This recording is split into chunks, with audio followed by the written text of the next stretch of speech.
George is dead. Wait. Mic ringing? Yes.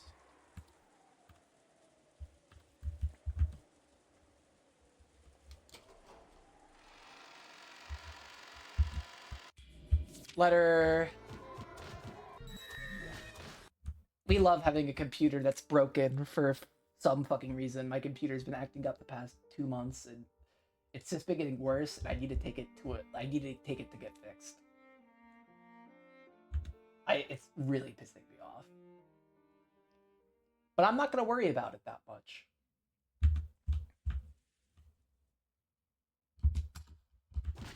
If it happens again, I'm just not gonna stream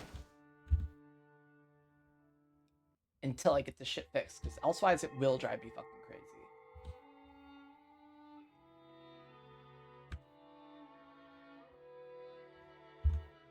You fool, Keens, blah blah blah blah blah blah.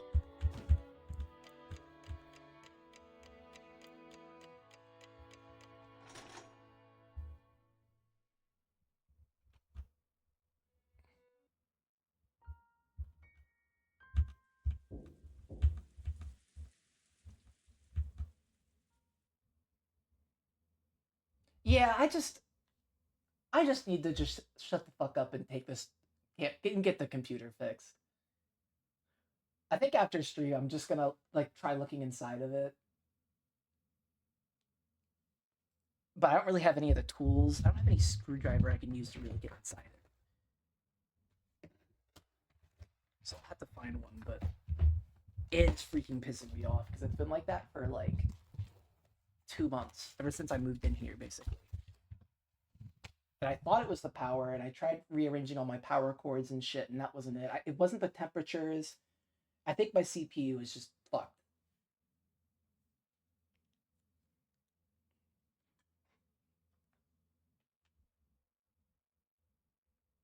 Beatrice, okay, I gotta keep going forward. We're almost there.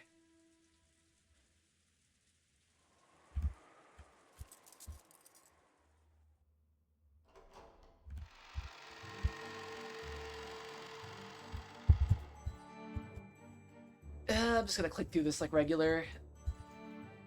And I'm gonna save. Hold up. Save so I don't have to do that again, just in case it happens again. I want to finish Act 2.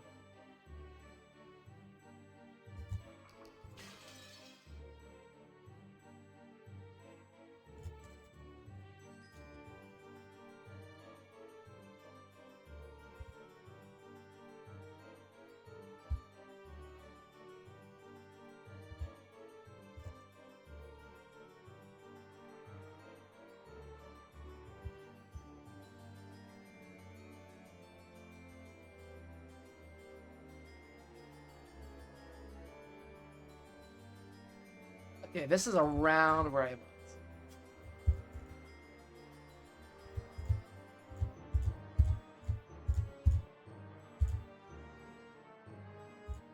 Okay, we're getting there.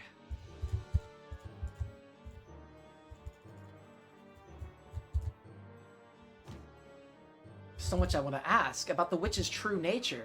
Is Beatrice really a witch? What's your goal? What do you want to make us do, and why did you call me here?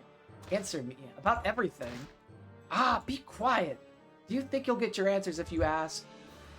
Don't say that, Kinzo. A fragile and fleeting spiderweb did offer protection from King Herod once. Just like there are no useless things in this world, there are no useless questions. Very well. I'll answer all your questions, but only on one condition. What is it? If you hear everything you're able to accept my existence, then you will kneel and kiss my shoes. I called you here because I wanted to make you surrender to me. Kinzo and I made a bet. We bet on which would come first. Kinzo thinking of a new move, or me making you surrender. I don't think I'll lose. Cackle, cackle, cackle. Damn it. Catcatch, my computer is fucked, and I need to get it fixed. Yeah, I had to go back to where I was. It was lost. I had to fast forward through everything. That's kind of what took so long. But I saved it, so if it happens again, I'm gonna be fine. But I don't know. My computer's just not working right. Like my CPU is fucked up, and it causes problems. Like sometimes my computer will just shut off. It's been like this for 2 months. I don't know why. But actually, I don't. I do know it's not temperature. I do know it's not dust. I do know it's not like I don't know. Shit's weird.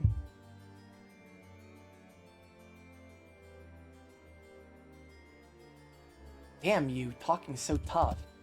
Yeah, alright. Try and convince me. Try and convince me that you're a witch who can use weird, awesome, powerful magic. If I surrender, I'll kiss you or do anything else. The witch cackled gloatingly. She then glared at him unpleasantly, with eyes that said a man can't go back on his words. Well said. So, from what question shall I begin? I'll answer everything. Come, what will the first one be?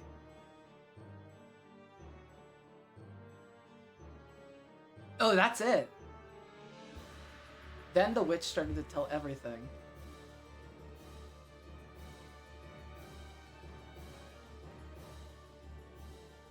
She began answering all of Battler's questions. Everything made sense. He was convinced by all of it. And then Battler had no choice but to admit it. The witch certainly did exist. What followed is a story that needs no retelling. When the king falls, you were defeated. It's time to start reflecting on your game, and then all you can do is set the pieces one more time.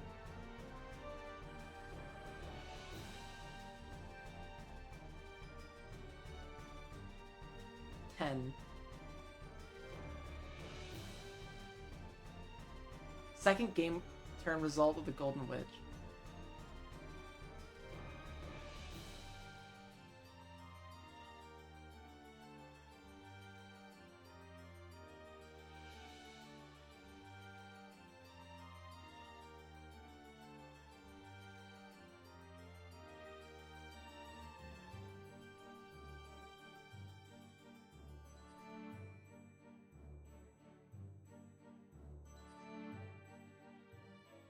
Asmodeus, Satan.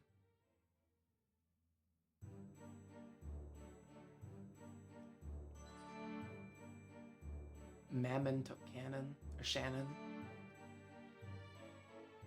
Beelzebub took Goda. Lucifer took George.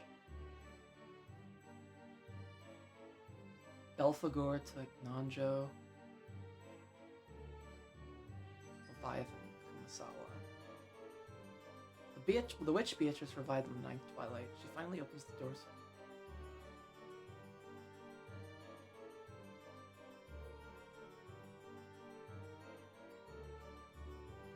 Okay, so then...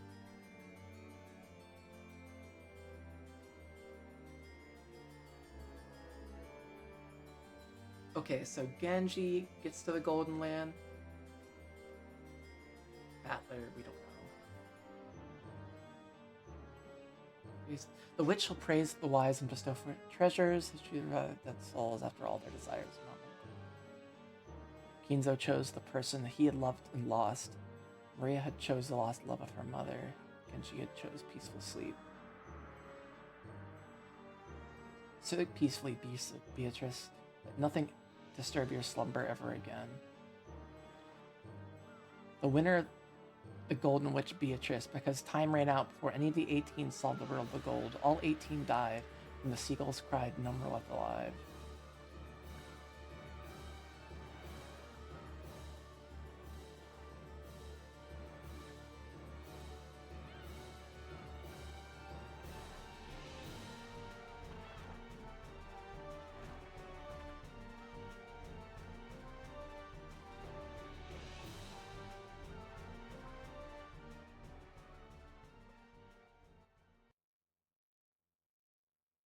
It's weird. Usually my computer only breaks. That's an apt word to say at that moment. My computer only breaks usually if I'm playing Victoria 3, and that's like it. So that's the first. It's Today is the first time it's ever, like, broken during Umineko. What the fuck is happening?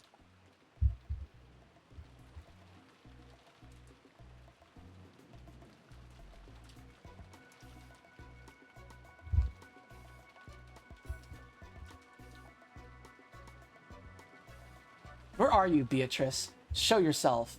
Beatrice! Rosa finally arrived at the chapel. She pointed her gun around her, screaming the witch's name, but there was no way she could receive an answer.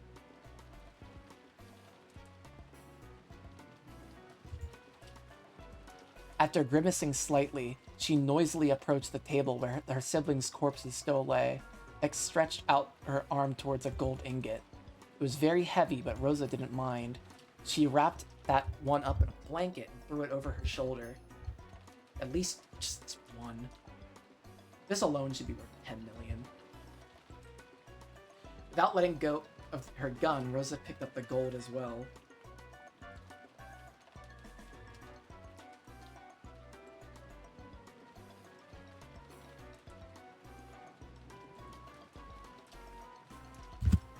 Her shoulders were screaming, but Rosa didn't mind.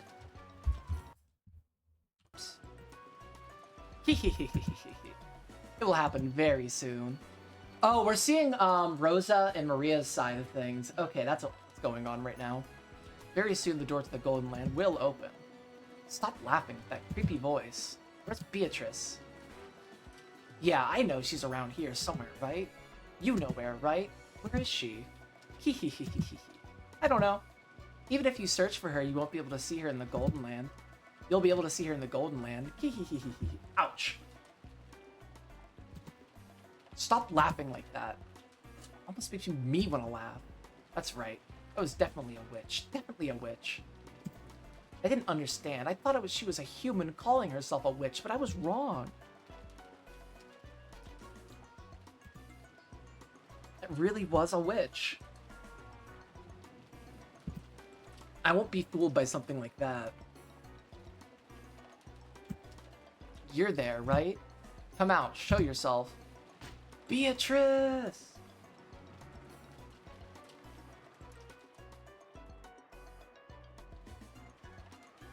Take note that the order of the Twilights is different in the credits than how they happen to be. Okay, I'll watch the credits again, like during my post-mortem stream of this.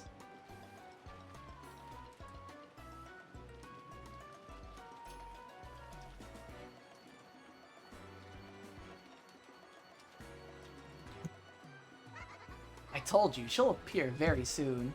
The door to the Golden Land will be opened.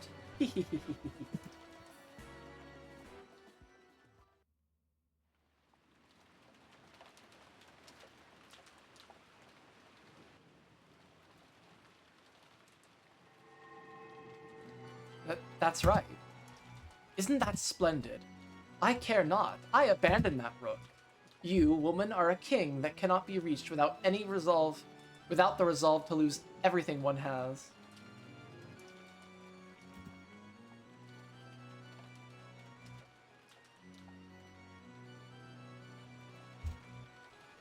I'll corner you, Beatrice.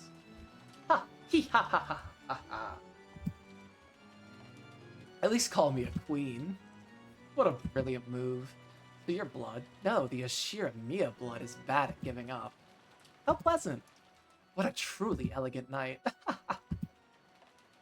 Master Beatrice-sama. It will soon be time for the banquet. Already? That was fast. Every night I pass with you goes by swiftly. The moon falls like an apple, and the sun leaps out of the river like a small fish.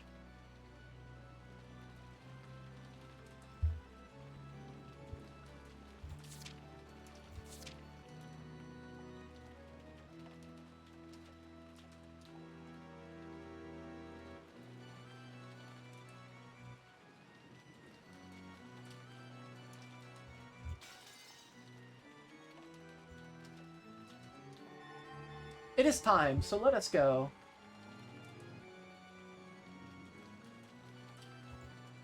Rise, battler. The banquet to celebrate my revival will now begin. I'll introduce you as my new furniture. No, as my toy. To the dignitaries among witches.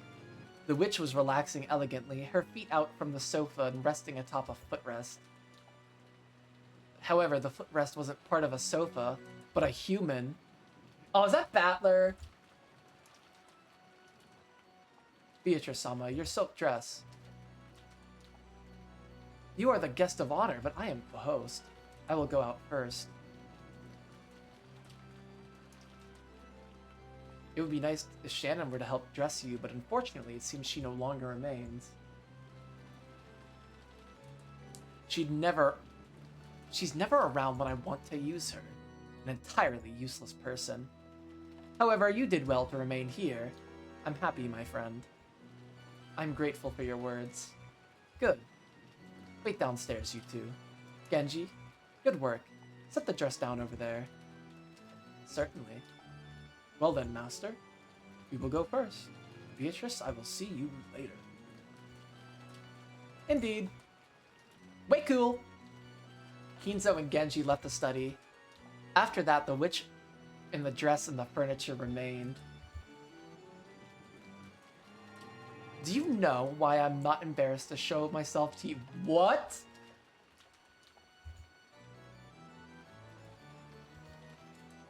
It's because you're furniture. Furniture. Understand? Furniture. Just furniture. Who would feel shame at exposing their body to furniture?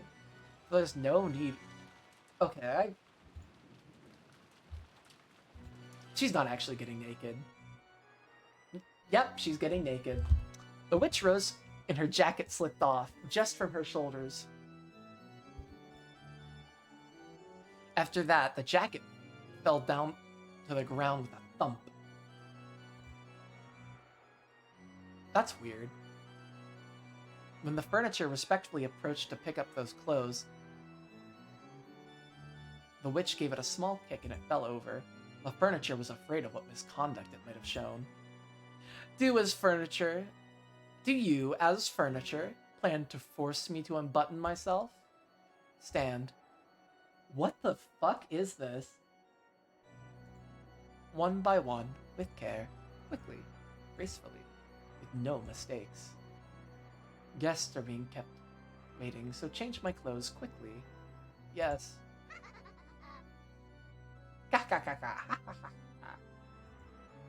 Undo them, with care. Those buttons are worth more than one of your eyeballs. If you make a mistake and break them, I'll sew your eyeballs in instead.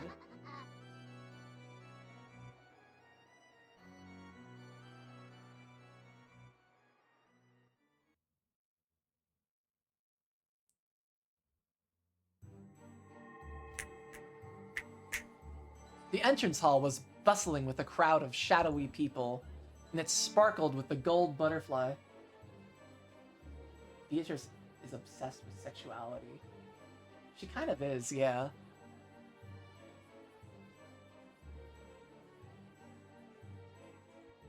The gentlemen in suits and tuxedos and the ladies in dresses looked like they were having a great number of friendly chats. At a glance, it might have looked like a fabulous medieval ball. Should have been me. But they all had one thing in common. That thing was exceedingly bizarre. Because all of them had goat heads. Was it a goat masquerade, or did they really have goat heads? It probably could have be the latter, but in this bizarre world, I really don't know which was true. Kinzo was among those goat nobles, greeting them. Kinzo's greetings are more respectful than have been expected, as though these were all honored guests. At that time, Genji's voice ran through the hall. It was a voice calling for silence. That voice stopped idle chatter, and everyone turned to face Genji. Tonight, we celebrate the appearance of our golden witch, who has achieved her revival, the Lady Beatrice. Everyone, please welcome her with applause. When Genji began to applaud, it quickly spread throughout the guests and became a roaring ovation. Then, the Golden Witch appeared from atop of a large staircase. As she gracefully waved her hand, followed by a piece of furniture she was fond of, she slowly descended the staircase. The goat nobles offered unanimous words of celebration in some long-forgotten language, and those who were deeply intimate embraced, filled with joy at their reunion. As the witch offered greetings of reunion, the witch's furniture followed behind her the whole time. There was a chain around its neck. This is very sexual. The other end was gripped in the witch's hand, like it was a trained dog. It wasn't here to restrain him. Those chains were a restraining device, whose only purpose was to wound the furniture's dignity.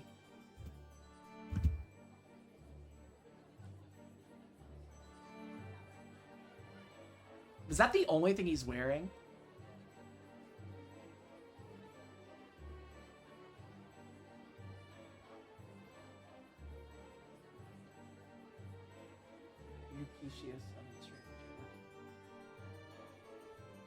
Is he naked?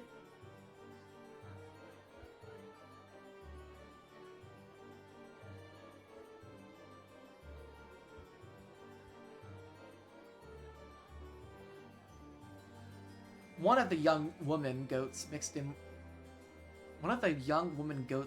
with the goat nobles quietly removed her goat mask as the furniture passed in front of her, and she spoke with eyes that had no light in them. The face seemed to belong to a long-haired young girl.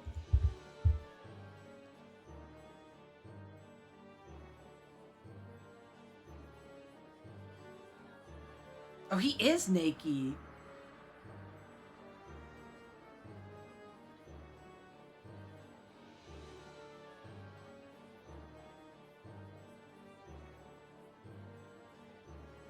What the fuck? Pitiful.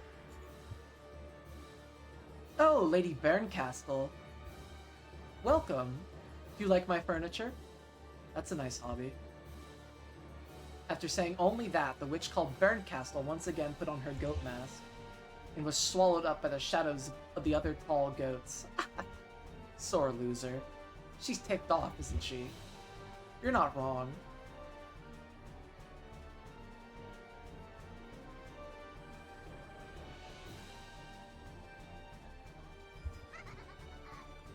The young woman goats giggled, and the witch once again let out a high-pitched laughter.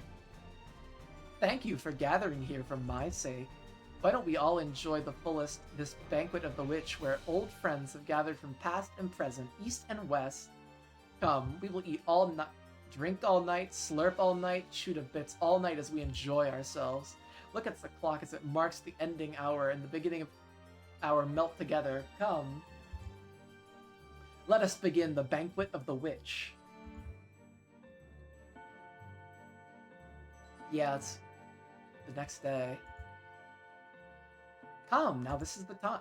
Now is the time. Open the golden door.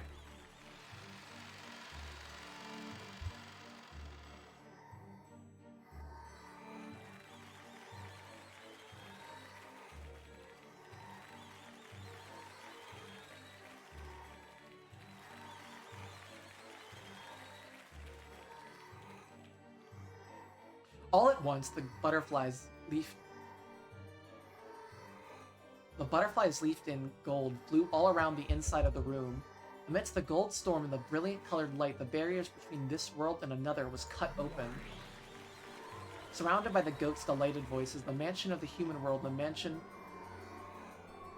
of those not human overlapped.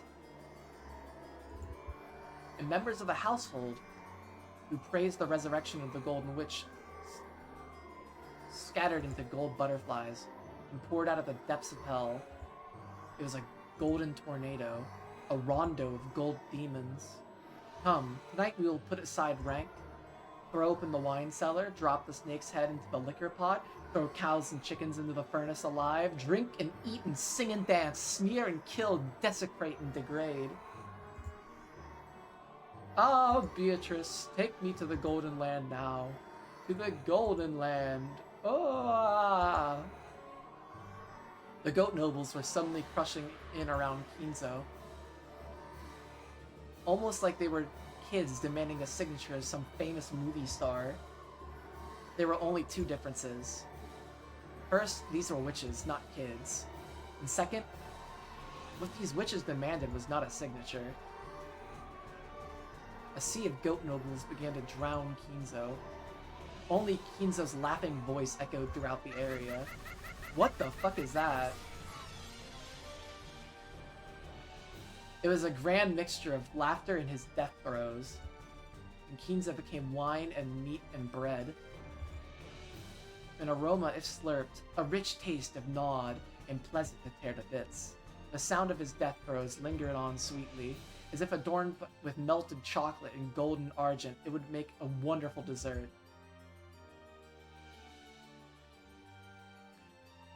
If you took the bones home, you could also use them in a soup. The remains could even become toys for the children to play with. They could also become splendid tools for fortune-telling that always brought misfortune. The entire scene was watched by the furniture.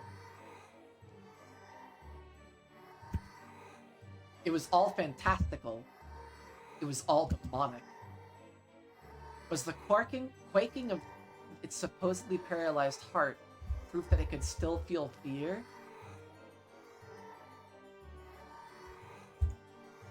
At that time, its knees buckled and the furniture's body fell down the middle of the carpet. After all, the witch had kicked those knees from behind. Kneel and show your respect. Rub your forehead against the carpet and show how vulgar you are. Put your hands behind your back and swear that you will offer all your flesh and blood to me. The furniture let out a painful voice. Fear is the most basic emotion humans have. Was that emotion even reviving his sense of self, which should already have been slain? So you are still far from suitable for my furniture. Very well. I will carefully finish you, making you into the kind of furniture I like, the kind fitting only for me.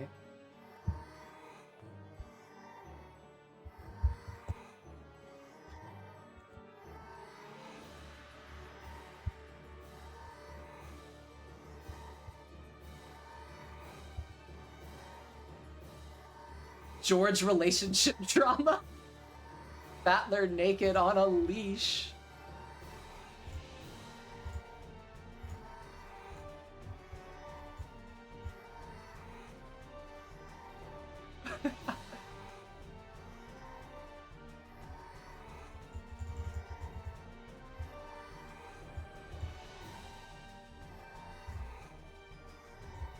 As you are now, I doubt you can offer more than entertainment for our guests.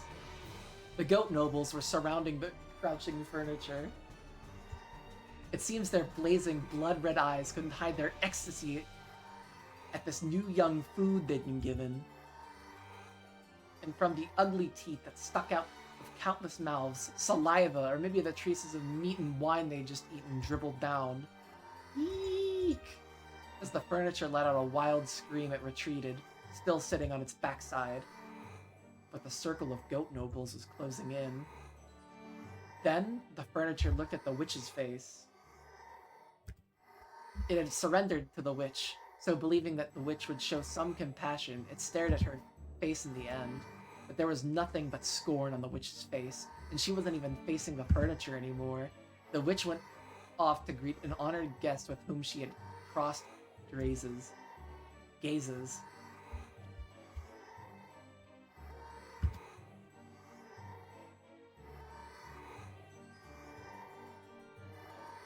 The goat nobles looked down upon the furniture. Actually, they had been waiting. Just like how one must remove the cork in order to drink champagne, they had to wait for the thing partaking of the offerings served at this banquet. For one thing before partaking the offerings of the banquet. Of course, the furniture didn't know about this thing, but it came out of his mouth all by itself. Just like the unavoidable pop of a cork, it inevitably came out of his mouth. Yeah! It was a scream. It was a sign that marked the beginning of the modest banquet at which he was to be served. This is so fucked up. Yeah! Buki yakuo gageoa.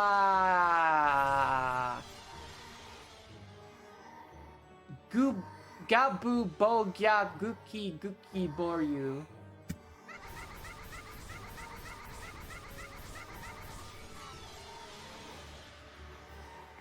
And I got the achievement for finishing Act 2.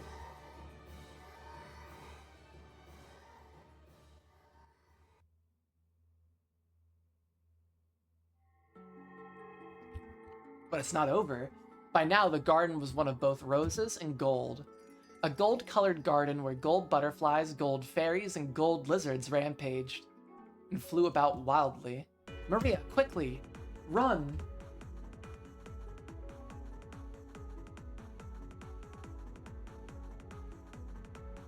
The voice acting is incredible in these grotesque scenes. Disgusting, yet but amazing.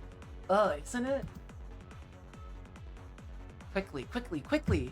Rosa grasped her gun and the blanket wrapped around the ingot and ran at a speed Maria couldn't match, sometimes pausing to call Maria to run faster. So she saw it every time. She saw the golden pursuers chasing them from the mansion. The massive gold butterflies was chasing after them like a massive crawling hand. And strange-looking shadows with goat heads were chasing after them. There was no need for her to strain her eyes.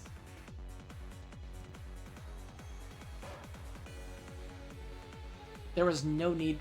Okay, because those blazing pupils that told her what would happen if she was captured. Mama, wait! Ugh! Ow! Maria fell down. For just an instant, Rosa was ashamed by thoughts of abandoning her daughter and running away.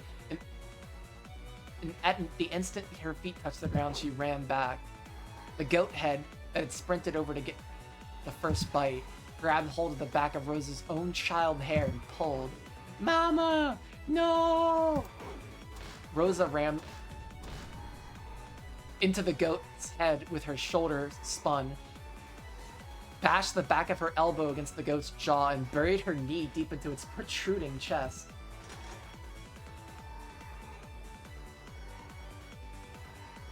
Is she gonna shoot it? Just try landing one hand on Maria in front of me. I'll show you just how lukewarm the hell you came from it. Oh shit. The blast from the Winchester 45 caliber long Colt bullet exploded in the goat head's throat, and its medulla oblongata was instantly pulverized. The goat's head hadn't understood. It was though witches hate this one trick. The goat's head hadn't understood. It had thought women were like pre-opened wine bottles. It had thought that turning them upside down would immediately make their deep red contents come out. Mama! Mama! Maria, who had been released, hugged Rosa. But the pursuers were still coming. They could see giant goat heads, who had given up pretending to be humans, running towards them from across the rose bushes. Rosa spilled several extra bullets, which had been in the pocket of her coat, all over the place, and told Maria to pick them up. Yes! Pick up! Maria! If Mama falls down, run. Go to the shore and swim. There's nowhere for us to survive on this island. No! I'll stay with Mama. Rosa's gun roared 4 times. But even though 4 shots really did hit the massive approaching goats in the chest, they didn't even flinch. The goats ran with a violent vigor, and as though they planned to crush Rosa and Maria with those massive bodies. Put the bullet in, quickly! Ugh! Rosa grasped the blanket with a gold ingot in both hands, and she herself sprinted, pulling it along. Not even an ounce of fear in those strange-looking giants. If it's to protect my daughter, I'll overcome even hell. I'll show you. This golden dream!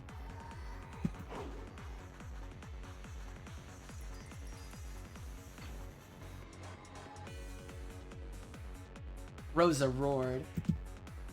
The goat's head roared. The terribly heavy ingot, after picking up a fearsome centrifugal force and speed, slammed into the head of the goat head. Damn! Rosa pulled a fountain pen from her pocket, but she held it crooked. She placed it in her palm, in the gap between her middle finger and her ring finger, so it stuck out when she made a fist, almost like a stinger was growing out of it.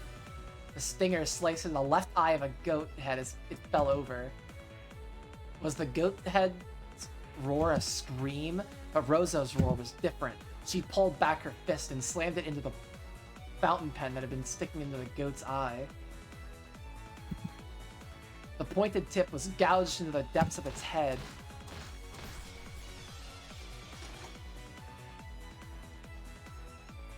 Mama, the bullet went in! Good job! When Rosa... Oh shit, whoops. Hold up. When Rosa grabbed the gun and had thrown, the giant finally tumbled onto the ground with a thunderous crash. However, at the same time, I saw the goat head pursuers on the other side of the rose bushes increase in number. I've gained enough distance for now. I held onto the blanket wrapped around the ingot and the gun, and once again ran with Maria. Why am I running with a gun in my right hand and gold in my left? Why don't I let go of one hand and grasp Maria's hand?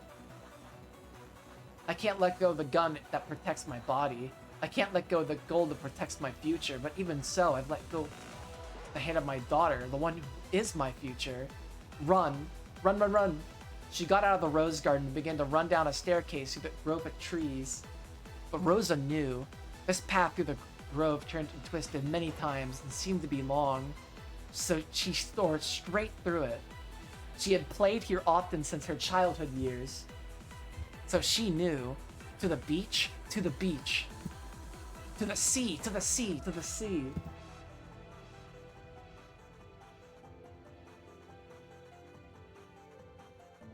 And after reaching the sea, nothing to do but swim, swim, swim. And if Maria can't swim, I'll carry her as I swim. There's nothing but death on this island. Yeah! Mama! As she raced down the stairs, she took a bad step. A violent pain ran up her left ankle, and her mind went completely blank. She's fucked. Rosa fell down several stairs, shocked by her ankle, which was bent at an odd angle. And the blanket with the ingot wasn't there. She had let go of it in an instant and disappeared somewhere into the darkness. Only the gun was left. Tremors in the earth were getting closer. It was only a matter of time before the goat heads flooded in. She didn't want to imagine how many there would be, or how strange they would look. The lightly dancing gold pursuers arrived. The gold butterflies surrounded Rosa and Maria, waving and clamoring as though saying, "The prize is here, the prize is here." Rosa couldn't even try to get up.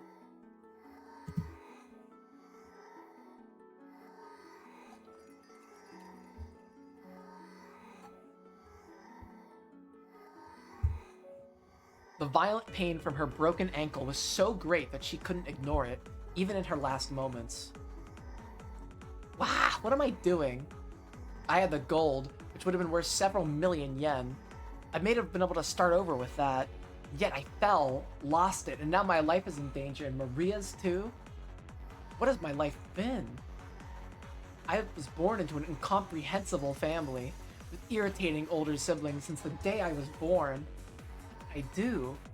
No matter what I did or didn't do, I was always in trouble and bullied and made fun of.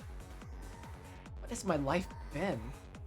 Mama, mama, mama. The roar inside Rosa's heart shriveled away and disappeared. It disappeared when she heard Maria's crying voice as she sobbed and clung to Rosa. Maria. Mama remembered something she's gotta do. Please go on ahead. No, no, no, no! I want to stay with Mama! I don't want Mama to die! Maria? Even though I'm such a bad mama, you'll still stay. You want to be with me? Yeah, I want to stay with you. I want to stay with you, Mama. Would it be fucked if they had a murder-suicide moment? I made it look like I was putting you first, but I was always putting you off.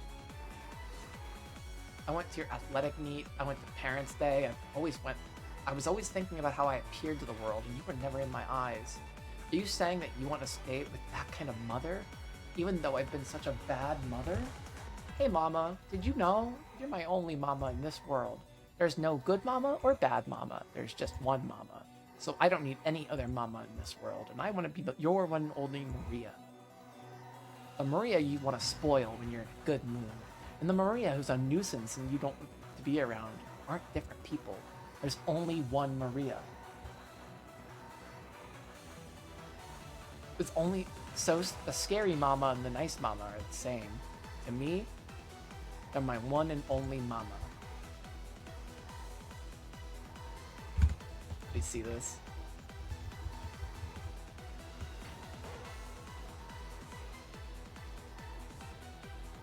Rosa is the one who seizes your infants and dashes. She does not need a Bible verse to abuse her daughter. She does not need that shit. She's on it. She's on her game.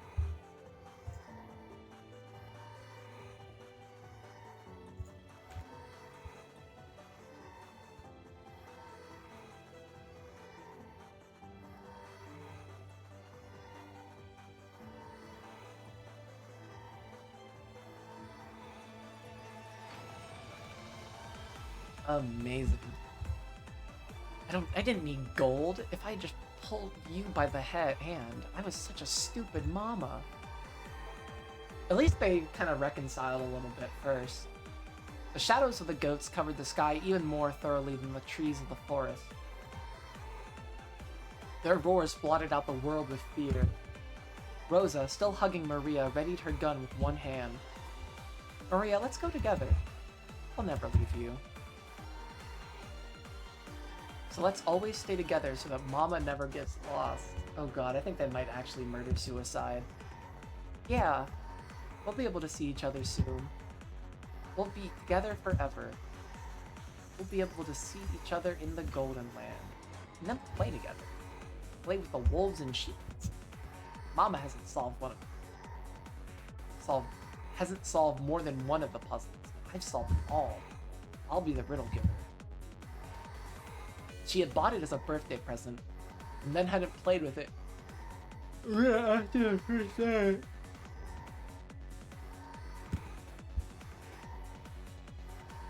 Yes, we'll play together. I promise. Mama! Those eyes, sparkling like red-hot lava, looked like just like a group of fireflies. They danced, closed in, and attacked. Ah, come on! Let whoever wants to eat the bullet Maria chambered for me to stop forward. What the fuck? I am so out of it. Come on, let whoever wants to eat the bullet Maria chambered for me step forward. Ah! And the seagulls cried their women survivors.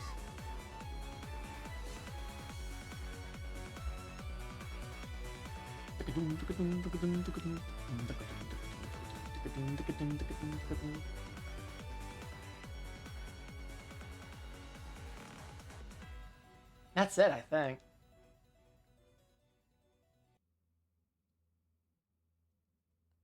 Kind of fucked up how that ended. Muso, need I say more? What does that mean? Okay, you got some new features.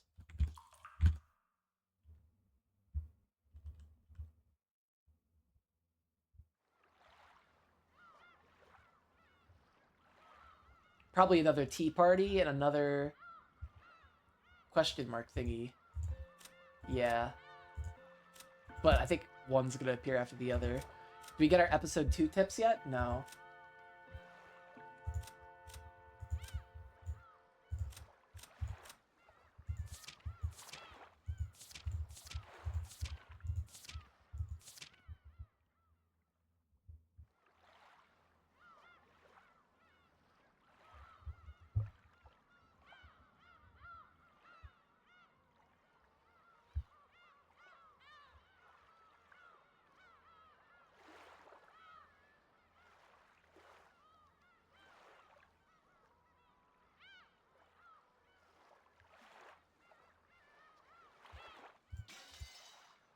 Hmm.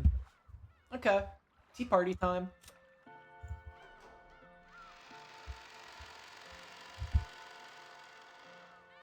I remember when I finished the Purgatorio.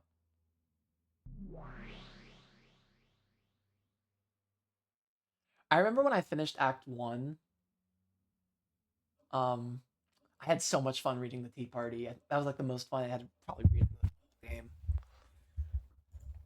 Rosa awoke from her doze. It must have been a very deep sleep. Her mind was hazy, and she wasn't thinking clearly. Where is this? It felt like someone's mansion, but it didn't seem to be the Ashira Mia mansion. She could see a room that looked like a parlor, and there was some tea that had been prepared.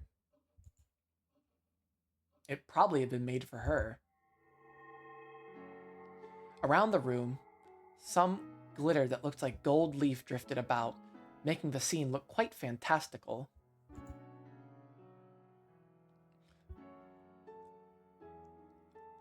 When she eventually realized that they were gold butterflies, it further strengthened that impression. There was someone across from her, a woman, a lady. It was the portrait's witch. Oh, what?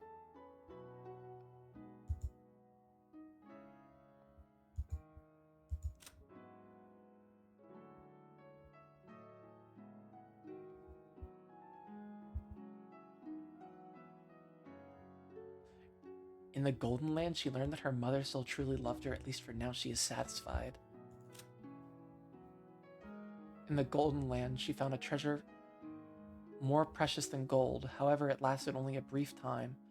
Because of a fool, she was forced to once again lose what she had finally found. Afterwards, she was chewed to pulp by demons and went to hell. Missing. He finally reached the Golden Land he so desired to see. However, since a fool was unwilling to accept it, Battler still didn't give in.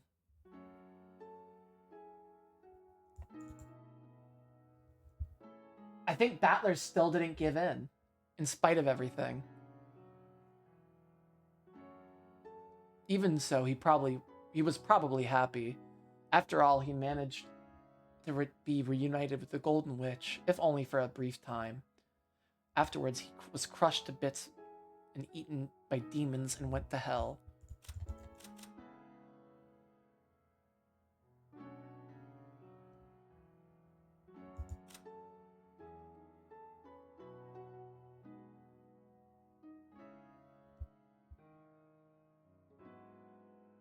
Yeah, that's crazy. Battler still rejected her.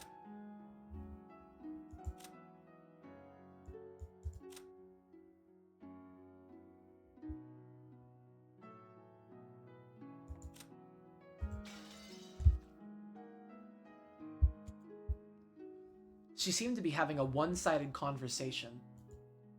She was probably talking to Rosa, but Rosa, whose mind was clouded by a deep fog, didn't have a clue what was being said. Choose whatever you please. If there's anything you want, I'll give it all to you. You could think of it as a reward for your good luck, or else as a proper compensation for how you've answered my plans. Man, you know this game is called the Freaking Questions arc. When I still came out of this arc, I came out of this episode with more questions than answers.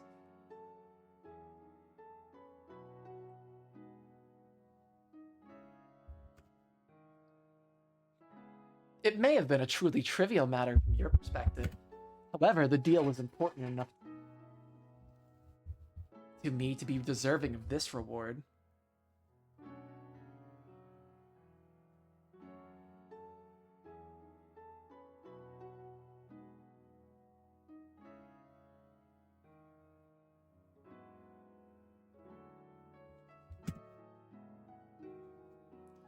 What is she talking about?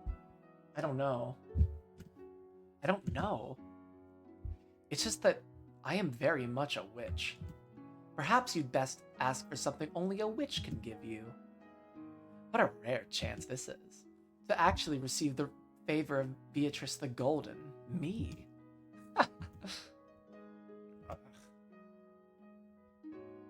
Finally, Rosa started to feel the blood flowing through her body. Her movements were still sluggish, and she couldn't even voice the words she was thinking. I am commonly called the Golden Witch. Bestowing a mountain of gold, like the one I gave Kinzo, is trivial to me. After all, Sid Salander will know the score's name, I think. I think Sid knows this whole fucking soundtrack.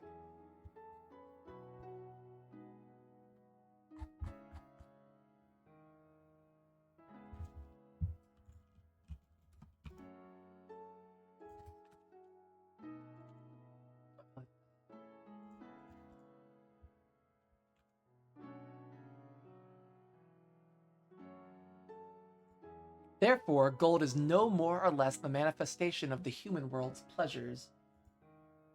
Can you imagine it? A mountain of gold that you could use as long as you lived. As the witch blew on her pipe, multicolored smoke enshrouded their surroundings.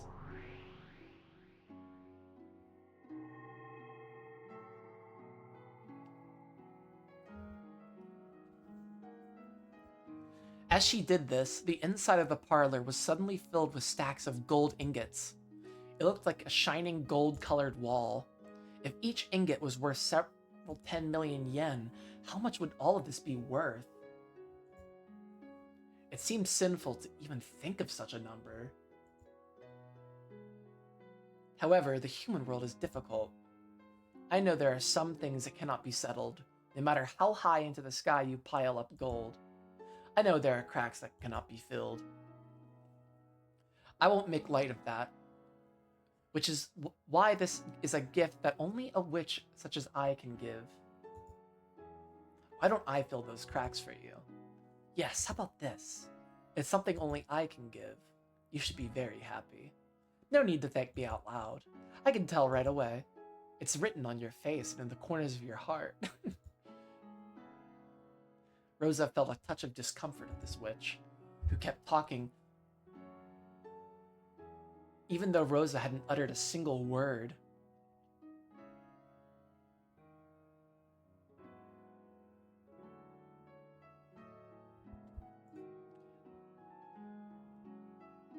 Absolutely standing on business.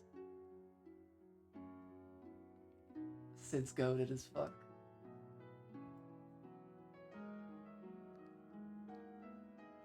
So helpless that it was even difficult to move a finger. She couldn't do anything but listen.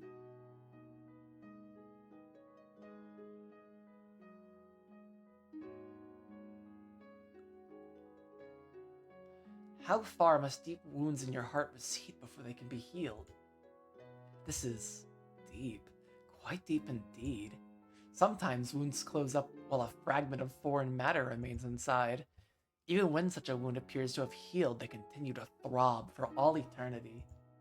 Sometimes you have to open the wound once more in order to heal it completely.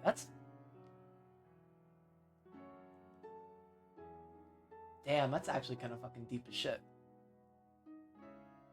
Like, metaphorically speaking. As the witch spoke, she stared deep into Rosa's eyes. What in the world was she peering at?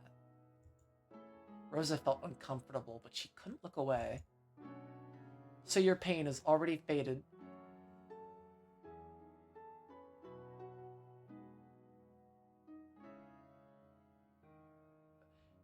These are the least liked episodes? These have been fucking great.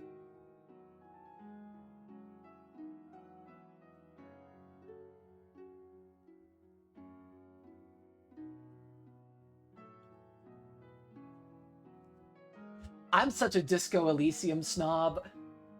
Disco Elysium is peak fiction to me. That shit made me cry. It was also the first game I streamed on Twitch.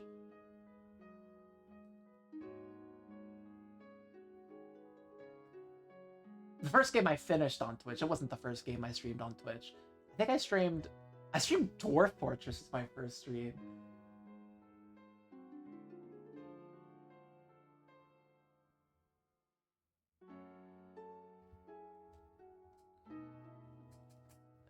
Especially the first question arcs can be boring.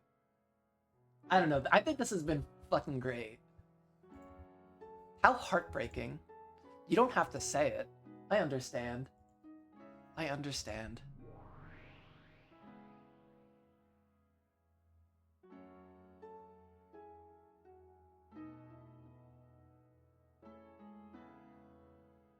Ooh, we have some discourse going on. I love it. Edwards, you think you like one, but you're not.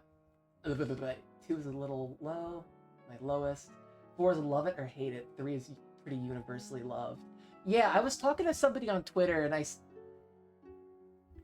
I was telling somebody about how I was playing Umineko, and they said you're really gonna like episode 3. So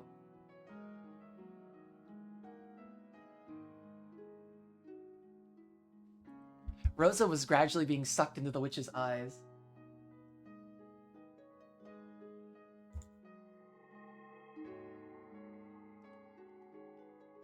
Then the world grew dark, spinning round and round as she was sucked in. This is a lot different from the first tea party.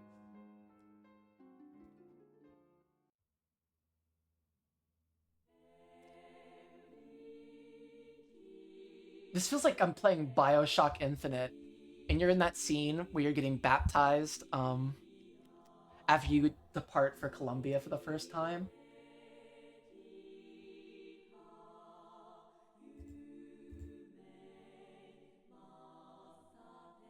Oh, they're speaking Japanese.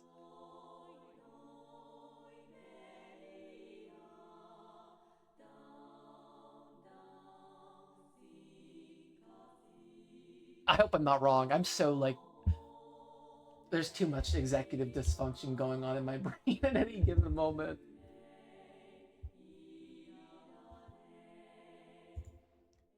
Why are you such an idiot?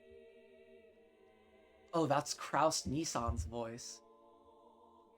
Kraus Nissan is a real adult, so he's very smart and does not make bad financial decisions at all. So he hated the stupid kid, Rosa. He was a very scary person. I was often hit, and my toys were taken from me and broken. I was apparently being punished for something I had done, but I never really understood what it was or why I was being punished.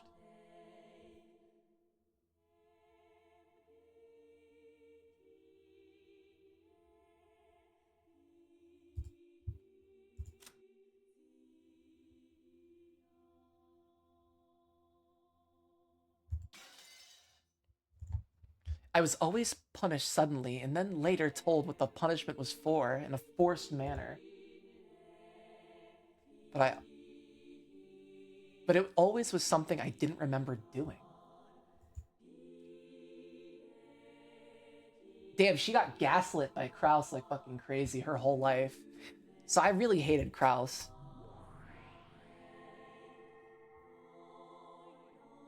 You guys are getting me so hyped for 3. It's insane.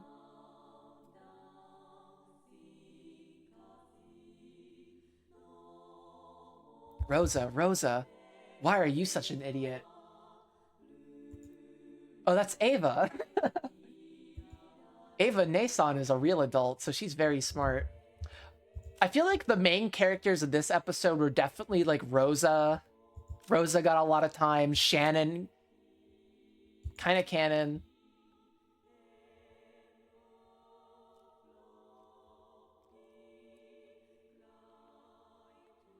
Battler, obviously, but like the George and Shannon thing was like the most important thing in this episode.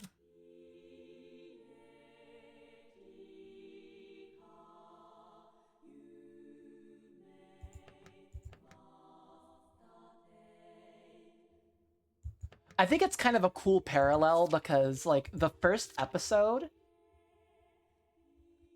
okay, I'm not gonna make it too hard, but on the second episode, it's kind of cool that it focuses so much on the two who were torn apart.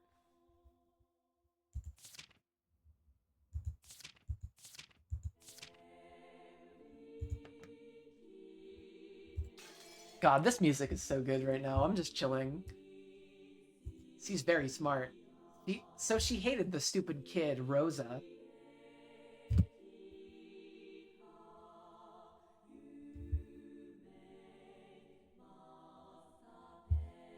You know, I feel like I would have loved to see more between Rosa and Jessica because I feel like they kind of had a lot of similar shit. Because they both were like, well, they kind of grew up like alone and kind of isolated. Rosa, like all her siblings were older than her, and like Jessica, like growing up an only child, like on this island. I mean, I just think that's they both were just kind of isolated by their family, and I think that's it's been really interesting to see kind of in this game we're seeing a lot of like the most interesting part of this game to me isn't really necessarily the murder, but it's by watching a lot of these relationships, whether they're platonic, whether they're familial, whether they're romantic, just watching them break down like that. I don't know.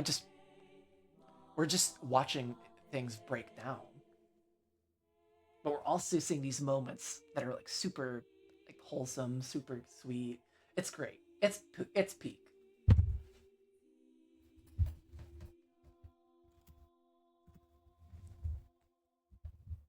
Apparently, I was stupid, and she said it was only natural for stupid people to be swindled by those smarter than me. Anyways, back to reading. So I wanted to become a wise person, like Eva Nason, and listen to what she said. But when I obeyed her, for some reason, someone always got really mad at me. So I really hated Eva Nason. I can think of plenty of reasons why she'd hate Rudolph. That dude's just an asshole.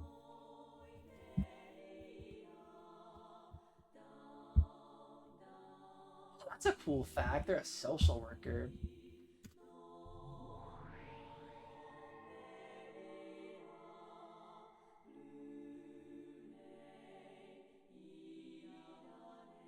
Rosa, Rosa, why are you such an idiot?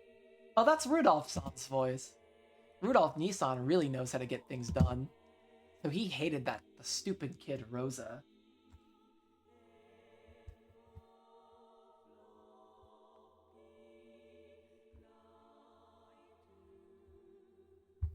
Idiot, idiot.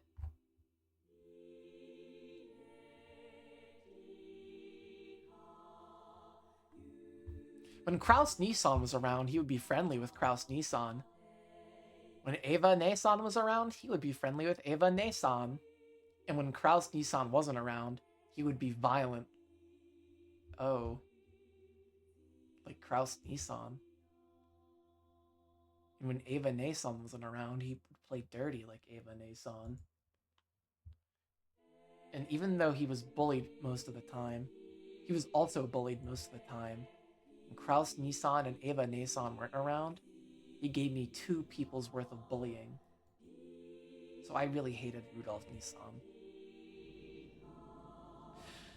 Oh, but these were my memories from when I was a kid. It's common for unfair things to happen between kids. And you mustn't hold on to grudges for such things forever. With time, those memories get buried away, and forgetting them bit by bit is supposed to be part of growing up and becoming an adult.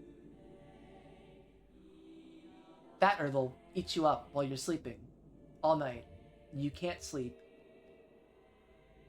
Every freaking memory.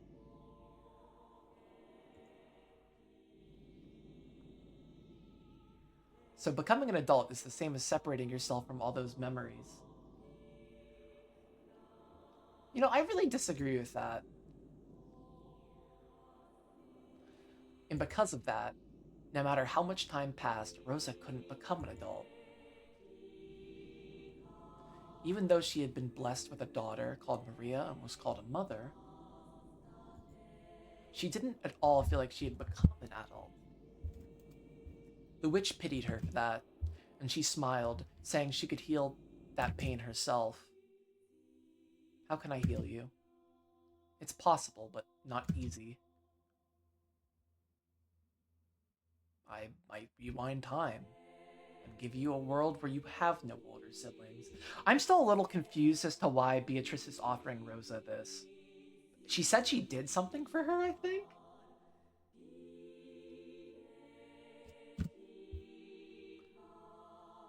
I don't know. Sometimes I just read too fucking fast. She's just nice like that.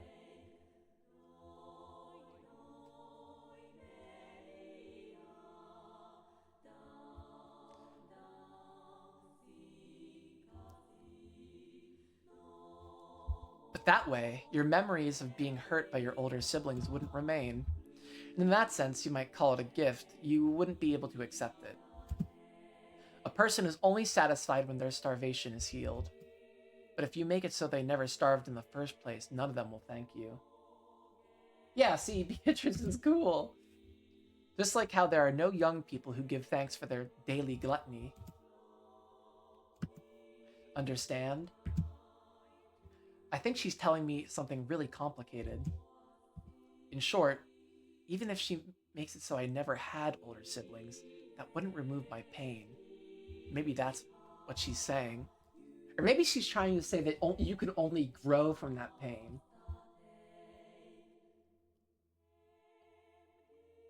Strictly speaking, that's not quite right. Healing isn't the same thing as removing pain. It's the pleasure we earn as compensation for withstanding pain.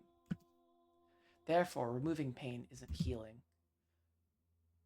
To know the joy of healing, you have to know the pain. Yeah, basically. Which means you must know joy in order to compensate for your pain. You should be proud of your past sufferings. After all, they are what makes it possible for you to know pleasure that those without pain will never experience. Oh, that hit me hard. Ooh, that hit me hard. Ooh, that hit me hard. Hold up, I need a drink of water. That hit hard.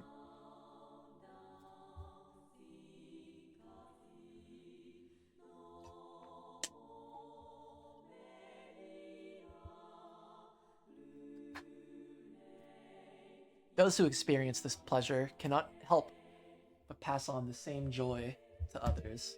Cackle, cackle. I love that little sound effect. I'm kind of addicted to that. When the witch snapped her fingers, even though the room was still filled with a mountain of gold and had already lost all semblance of reality, a fabulous tablecloth appeared on top of the table. And a wonderful meal was laid out, almost as though it was opening a banquet in a castle for some fairy tale. For an instant, Rosa truly did feel a pleasurable surprise at how fabulous it was. But at the same time, she felt a bit of anticlimax.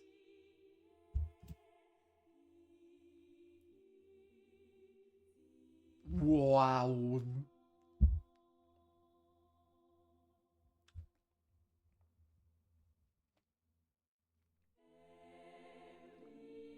After all, she didn't think being bullied by her siblings could be wiped away by just one meal, no matter how delicious. Food is the source of many human pleasures. You simply must eat like a pig as long as you live. If one meal isn't enough, then have as many as you want. Until the pain of your heart is healed, why not continue this gourmet banquet? Begin it, furniture.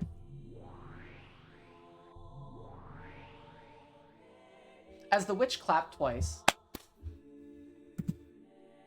there was suddenly two goat head servants there, and they began to prepare the meal.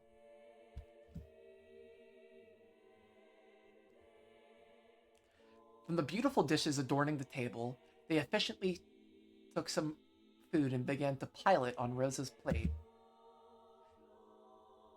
It really did look delicious, but Rosa's body still felt as heavy as lead.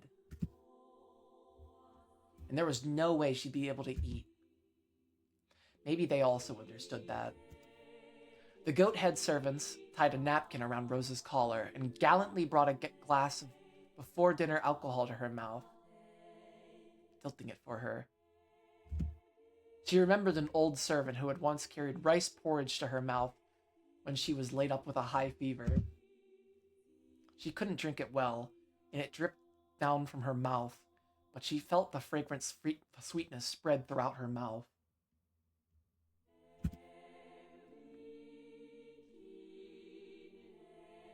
Ooh. I think it's an Aperol. Like an Aperol Spritz?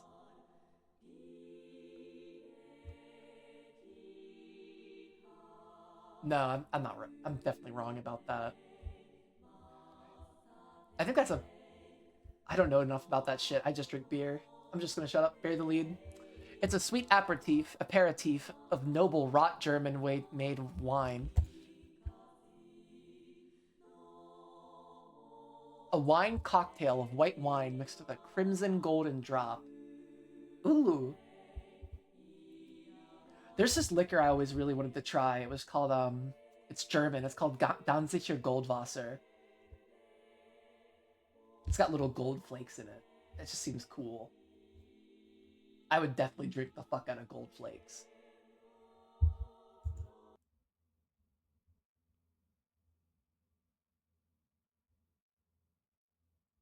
What the fuck?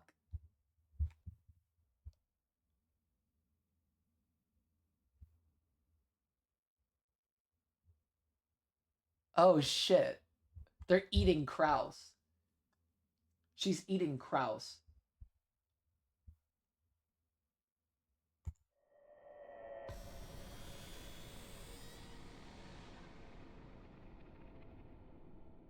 Soaked with just a golden drop of your brother's blood that was squeezed out of a compressor. She's just cool like that. She's just nice like that. You guys are fucking joking with me. Fuck. Oh gosh. Okay.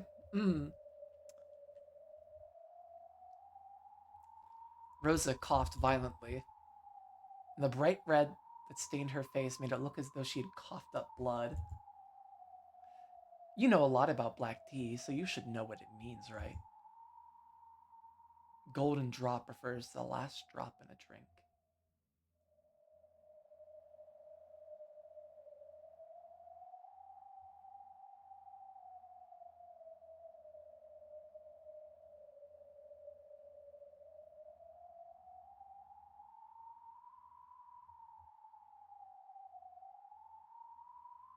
Oh, I kind of like reading it though.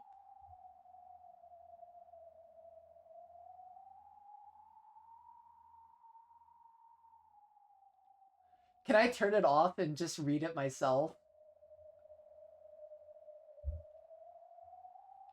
I kind of really like reading it. I'll do it.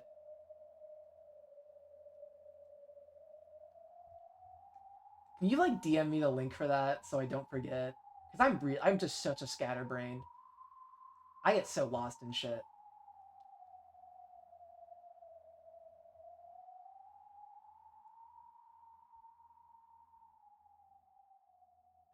Okay, I like reading. That's my thing. Like I always like doing my own voices for the characters because it's just like it makes it fun for me. Yeah. Okay. Took voice volume to 0. Thank you. Wait, is it gonna have a better option slider? Like an actual option slider instead of just like.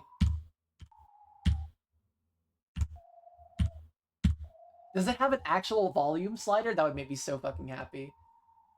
Because I hate how I've had to turn my desktop audio all the way down, and my stream volume is all the way down for this shit. Because if I turned it up to my regular levels, I'd be freaking blasting my ears out. Like, I think I spent my whole first stream of this game just trying to figure out my audio levels. Oh, shit. Nice. Okay. All right, I'll do my homework. Am I gonna lose any process I made though? Because it's just a mod, right? It's not gonna like I'm not gonna lose like any of my progress or my tips or anything, right? Like I'm all good. Oh, and I bought the I don't think I told you guys here that I did buy the Answers arc because it was on sale for the autumn sale.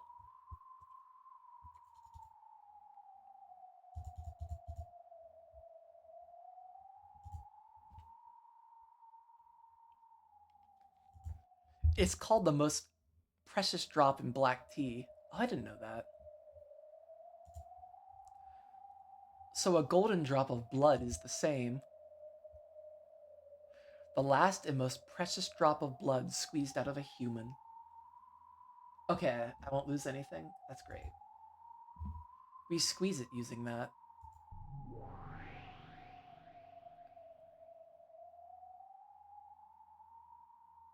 As the witch snapped her fingers, a bright red veil that had been set up before something large was removed.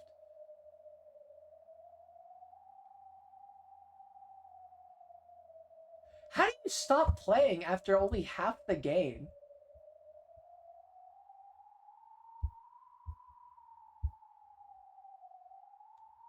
How do you only play half of Umineko?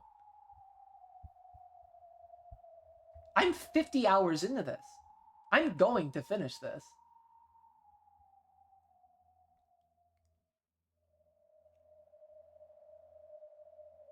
I'm fucking way too deep. I did see there's a fighting game. I think that would totally mindfuck me. It would be so freaking atonal. They probably just made that shit for fun.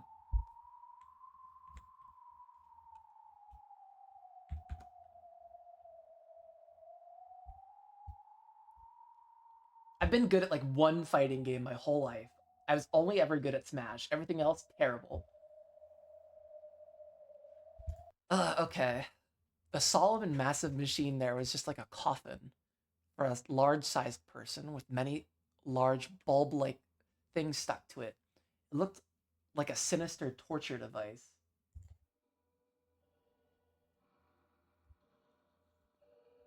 By its unnerving shape, she could tell with a human strength that it could be used to tighten and compress something.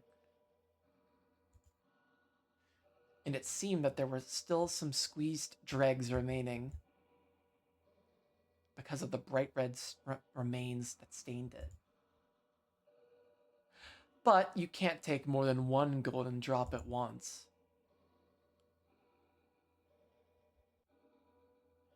No matter what kind of human you take it from, you can't get more than one drop. But I am a witch. Reviving a person is easy for me. Oh, that's the revive noise. Oh! Wait. In the main menu, when I'm hitting execute and revive, am I just killing them and fucking revive? Literally killing their characters and reviving them over again? Oh, shit.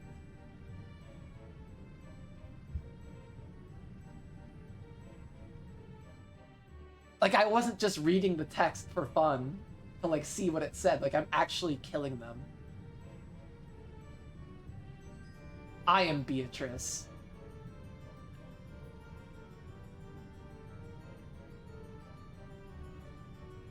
What the fuck? No, she could also hear a groan.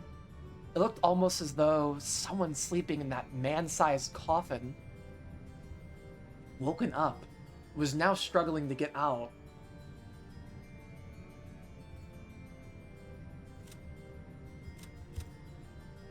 Whoops.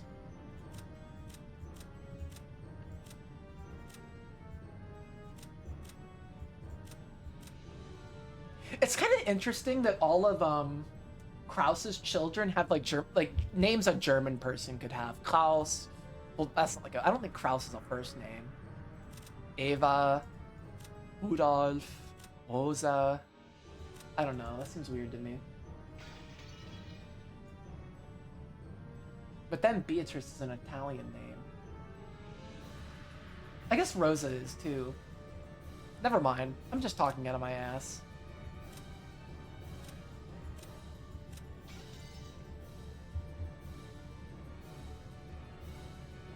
They're just Western names.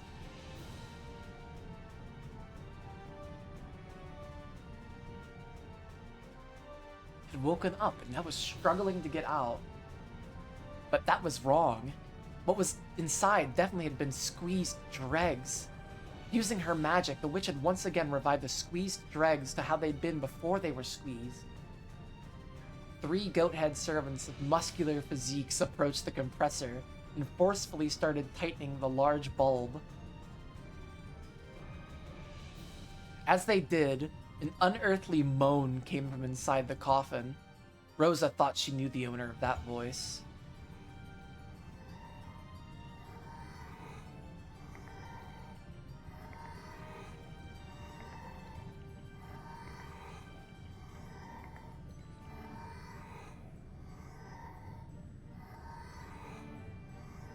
It is fitting for cooking to be done in the kitchen.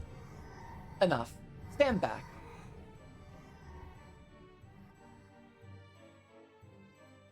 Do you understand how precious a golden drop is?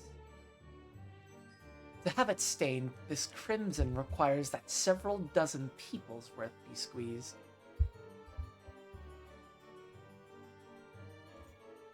The witch definitely said that only one golden drop could be taken from a single human, and yet she had dozens of people's worth of golden drops from a single human. Only a witch could do this. The golden witch Beatrice could kill a single human endlessly. In other words, before Beatrice, even death did not mean freedom.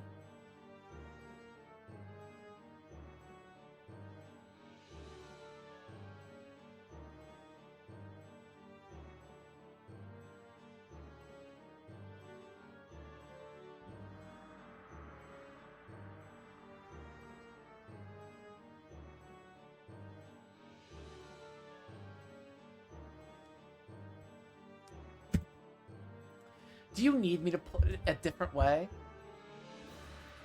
Have you forgotten the day this man hit you? When you swallowed the blood that ran into your mouth? That's right. Remember that taste. Remember that taste of the tears that spilled until you were dry. I believe this aperitif will be sufficient to heal that regrettable memory. Cackle, cackle. Once again, the goat-head servants tilted a deep red glass against her mouth. Rosa tried resisting by closing her lips. This is so fucked up. But the deep red liquid was relentlessly poured into her mouth, which hung open with it. Is it even alcoholic?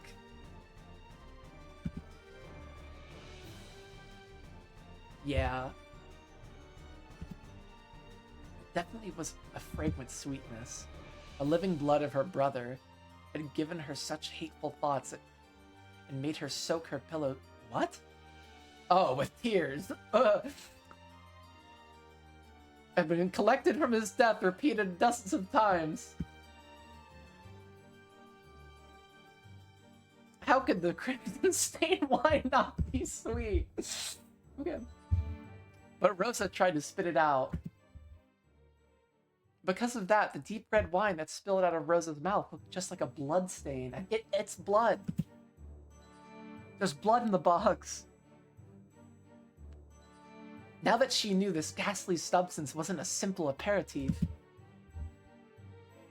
Rosa couldn't help but feel uncomfortable about what would happen if this banquet continued.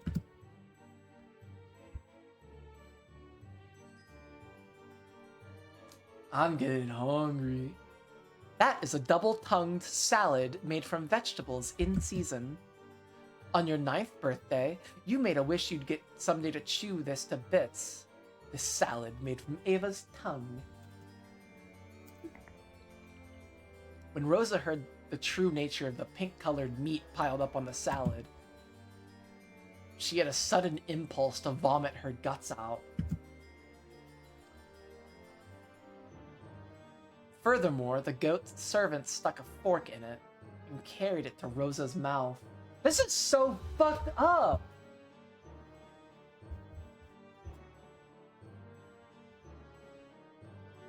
This is definitely how I was expecting to spend my Wednesday.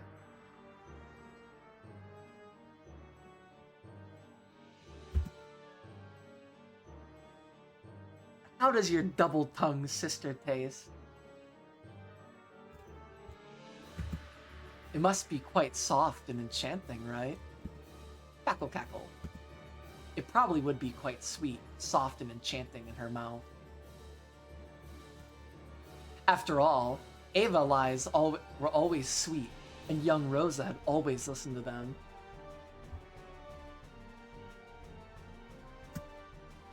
And you might say stimulating peppers. What?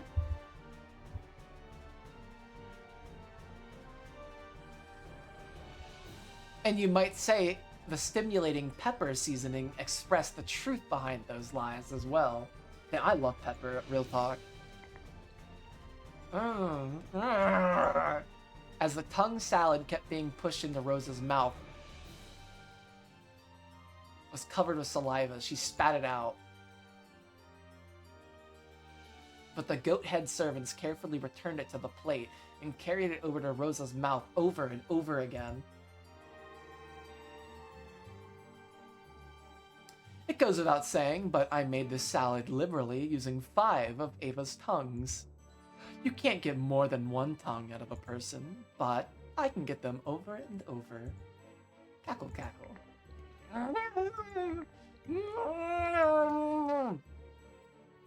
As Rosa's tears dripped down, she resisted frantically. However, the only way she could resist was refusing to swallow. But even if she didn't swallow it, the taste of the French dressing increasingly permeated Rosa's mouth. It's like, the French dressing is good, but tongue. Does it not please you? There's lots more. Sea bass pie wrapped in the skin of Rudolph's face, soup with boiled brains, liver pate, and look forward to this dessert. Cackle, cackle. It's not just your siblings, see? I have lavishly assembled all those whom you have trusted and yet by whom you were betrayed. Why don't we continue this banquet for all eternity until your heart is quite satisfied? For all eternity.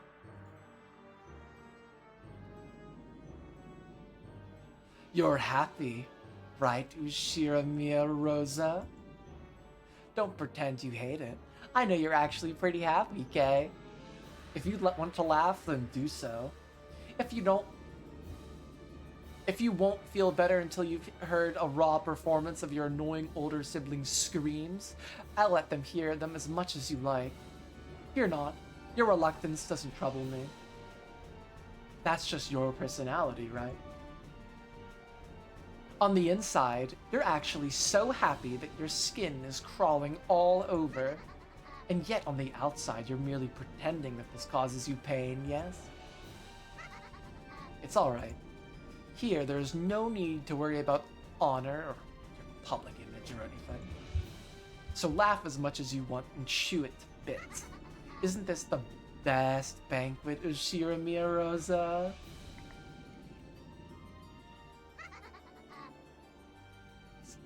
Please stop. I love retching. Oh, I'm sorry. I wanted to leave dessert as a surprise, but let me reveal it now anyways.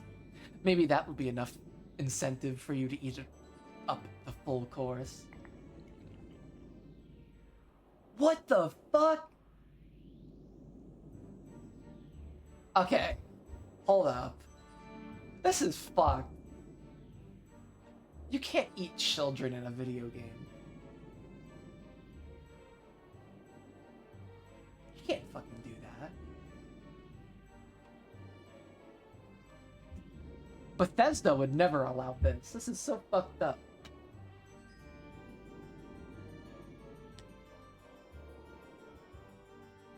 Alright, well, time to read this shit. I'm going to hell. Your dessert is that beloved daughter that you had to keep pretending to love. Oven-baked Maria with apples. Oh my god, she's gonna be like a suckling pig. Ew, that's so fucking gross. Is she actually gonna... No, that's... Doesn't that sound yummy?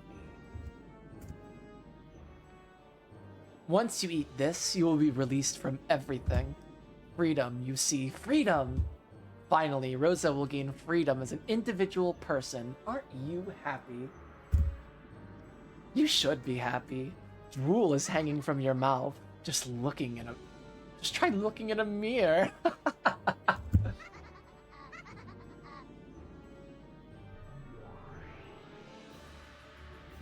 Suddenly, a muscular goat cook was holding Maria under his arm, and Maria gazed at Rosa with a face that was only slightly sad. Mama, was I a burden? You aren't a burden. As Rosa... This is like the fucking... Wait. Oh, she wasn't killed with a stake, I think. Or at least she wasn't killed with the stake of,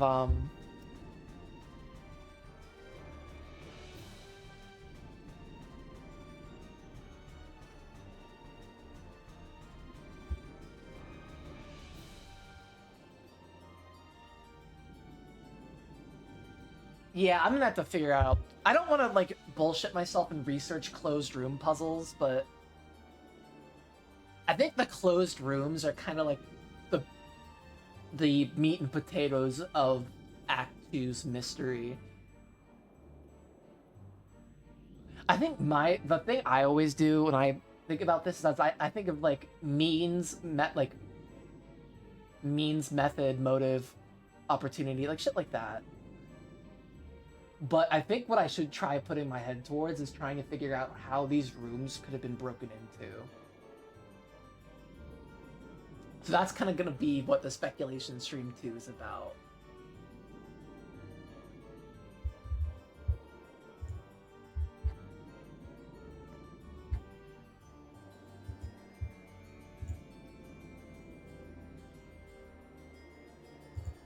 As she was covered with filth and saliva and blood, she resisted filthily and screamed, "If you think I'm a burden, I don't mind if you eat me. After all, I'm always doing horrible things to you, even when you bring up..."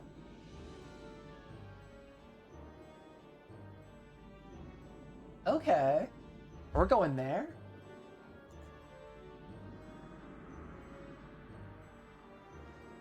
When you spend the... This is like the whole Beatrice sexuality thing to me. I don't know.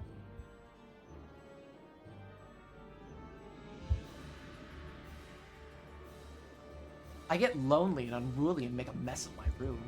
When I go to search by myself, I get lost, the flick pick me up, and you're shamed.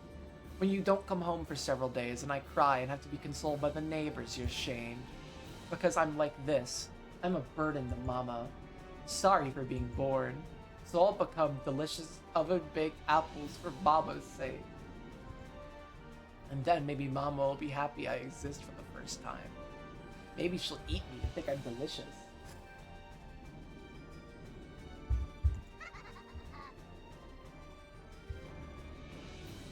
Isn't it delicious? Be choked up with tears of gratitude. Your daughter is saying, "This much for you, right? Oven-baked apples and your beloved daughter make for the best dessert. You've managed to raise such delicious ingredients. Aren't you the best mother, Ushio Miyarosa?" Ow. Owie kazowie. Mama, thanks for everything. Bye-bye. Wait, Maria, that's wrong. Stop it already. Stop it. No.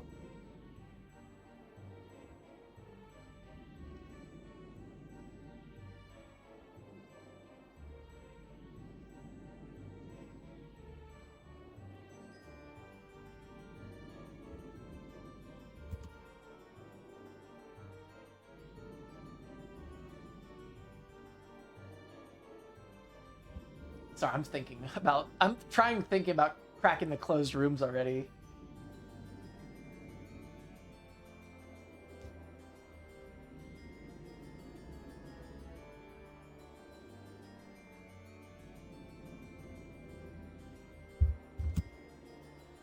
Please stop.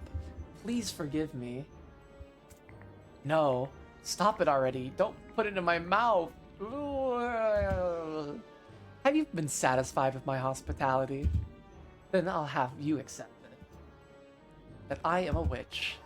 Proclaim it. Ushira Misa Rosa accepts that Beatrice is a witch. I accept it! Battler's just totally X'd out.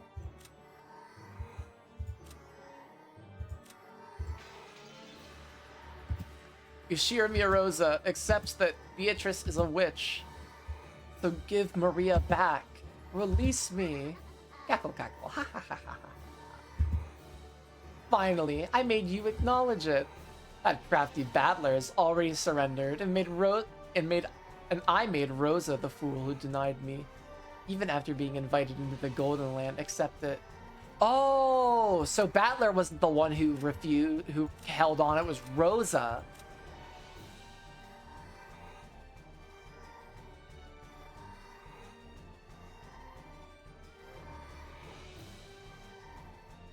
Battler actually did fucking give up.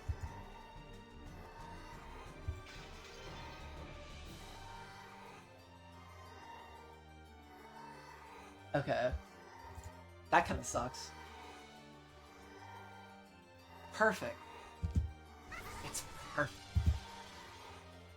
I've accomplished my perfect victory. Ha ha ha ha ha ha ha.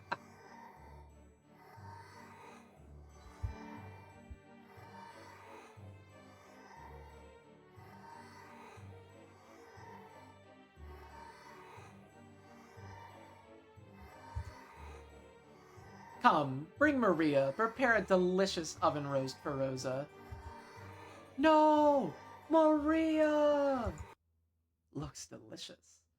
Slice up your cow tits and make me a sandwich? What the fuck? Yo!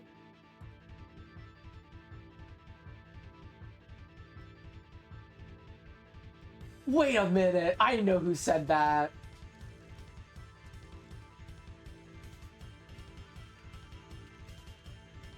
Yes! I'm fucking popping off. I'm fucking smiling right now. I have the biggest fucking grin on my face. Oh! That voice! Oof! Oh! Did he deck her?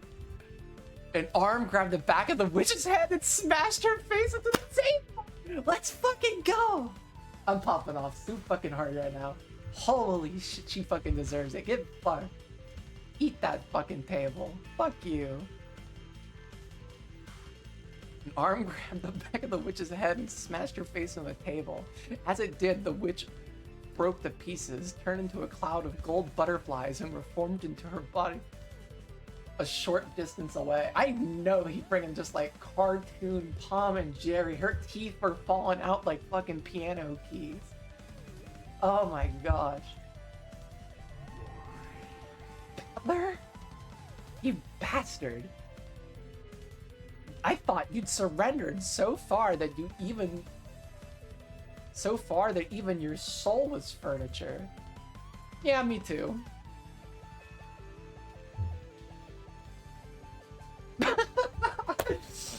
But while I was listening to that gross recipe, I started to get a little hungry for chili dogs.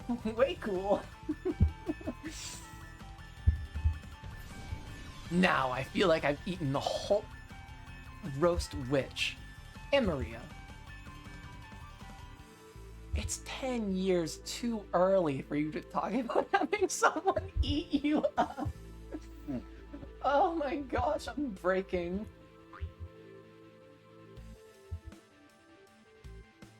But in 10 years,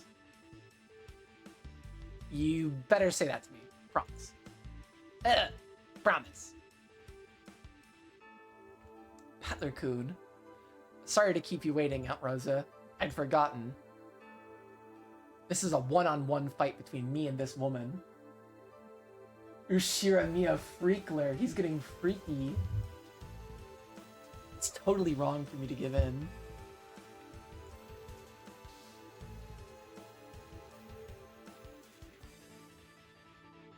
Thanks to you hanging in there, I've gotten my will to fight back. This person, he gave up down on to the depths of his soul and surrendered to me, didn't he?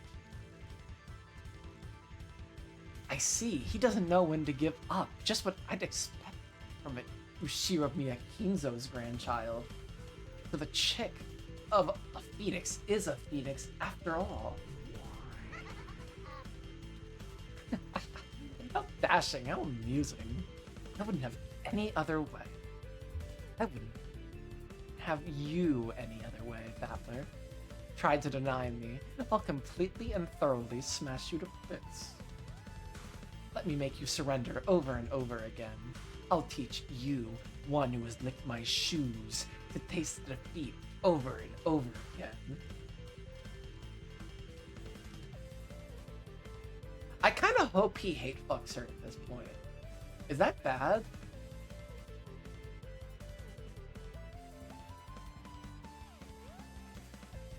No problem.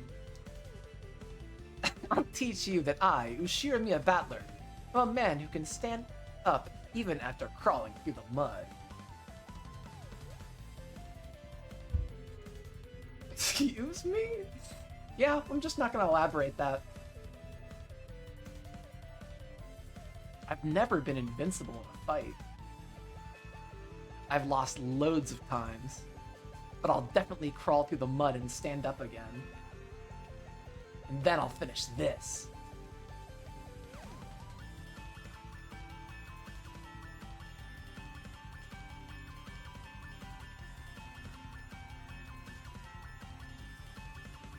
That Battler line about Maria is so disgusting. I'm okay with all the fictional torture. That Maria line, like feeding somebody their whole like family. Yeah, that's fine. But actually, I really don't like that. I like just being weird about kids. It's just that's an anime thing. Okay. Except that fucking line with Battler being, if this is Beatrice at at the door, please tell me your bus. I thought that was fucking hilarious. But she's also over 1,000. And looks like an adult. Don't think I'm out just because you took a shot at me. I'll give you a good show, Beatrice. I'll accept your challenge, Ushiro Battler. Furniture, begin preparations for the next game. While we're waiting, why don't you tell me all about it? There were a lot of closed rooms in this game. Using red, I've smashed to bits most of the methods by which you tried to talk yourself out of them. What other evasive quibbles will you show me now? The lock to the chapel, the lock to Jessica's room, the lock to the servant room, the lock to the Natsui's room, the lock to the parlor. Use your bizarre specialty. Those delusions, rantings, daydreams, and bluffs, all slanted with ridiculous, incredible turns of events, and show me how you can thoroughly deny me. It's useless. It's all useless.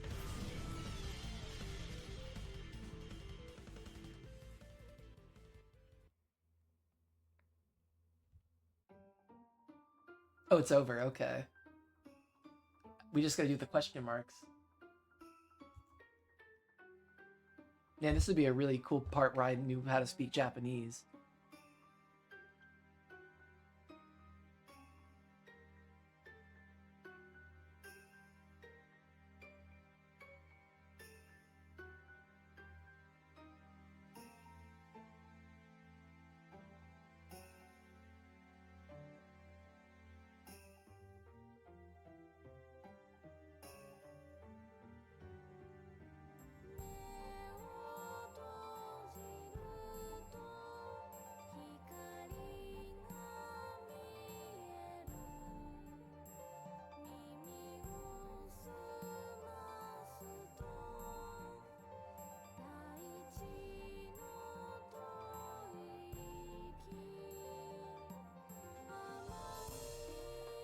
Oh, this one's short? Okay.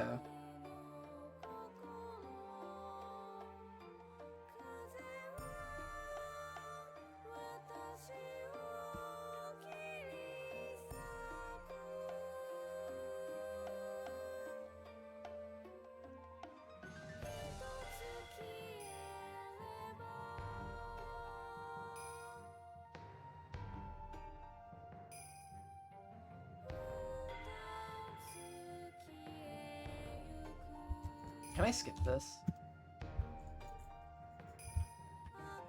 I don't think so.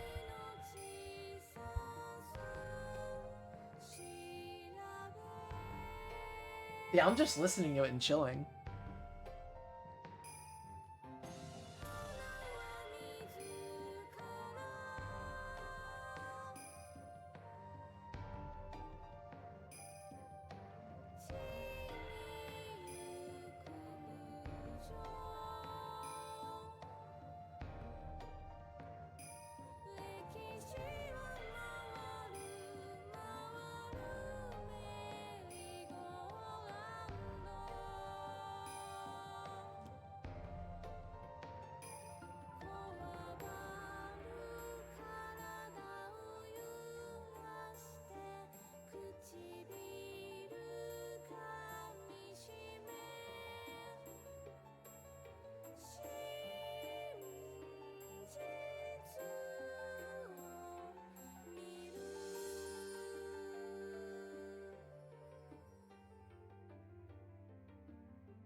It'd be so fucking funny if my computer crashed right here.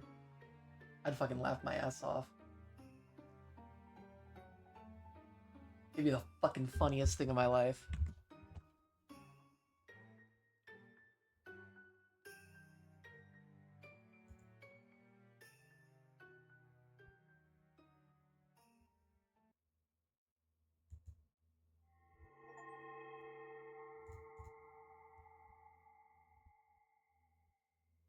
Okay, I don't think they're gonna give me the tips yet then.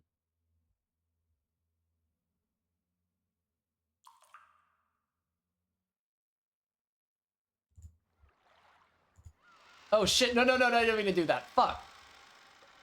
Give me a second. God damn it.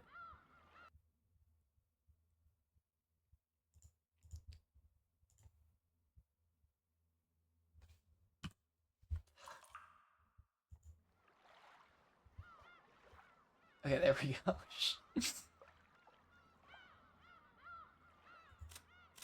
Okay, no, I still need to do the question marks.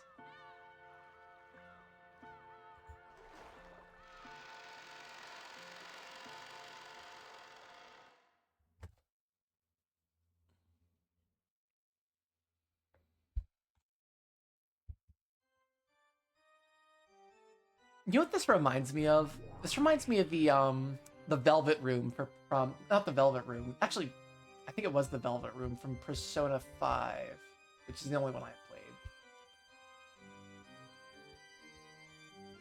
Well then, did you find that game enjoyable?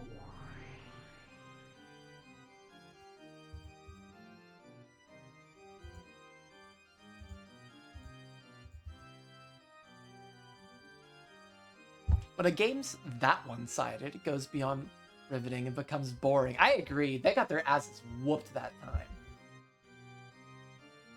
Real Persona fans don't play the games. Yeah, I don't know. I played that shit once, 8 years ago.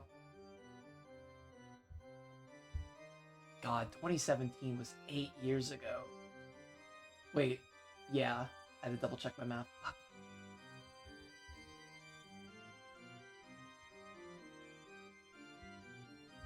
I never even played Persona 5R.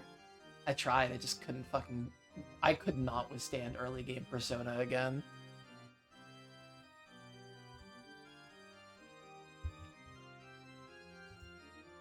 Cackle cackle. My.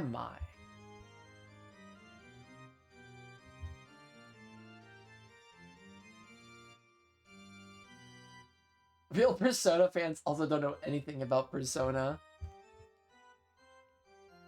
You're as harsh as always. Considering how proud I was to have created a development so impactful that it might satisfy the boredom-hating Lady Barncastle, this response is quite harsh. Well, I'll admit it was impactful. However, it was horrible as a fair game. Unless you make the conditions a bit more even. Are you saying there's no way to win? Not even for Lady Barncastle? Gackle gackle. I'm so bad at telling when she's talking because her eyes only move a little bit. I keep fucking it up. I wonder what you mean by that, Beato. There's no need to try and fool me. I already know that you're no bystander. Were you planning on hiding it? You're an outrageous person to come into someone else's territory for such a great distance to work against them. You came to watch from the sidelines and probably pushed strongly for my defeat. I guessed right, haven't I? And if so? Cackle cackle. Truly amusing. That I should be granted a chance to fight against Lady Barncastle, the strongest of witches who defeated Lady Lambda Delta, is truly a pleasure. Yes, I'm also pleased. I came all this way because I really wanted to see you, brimming with confidence, fall apart and lose. What an honest person.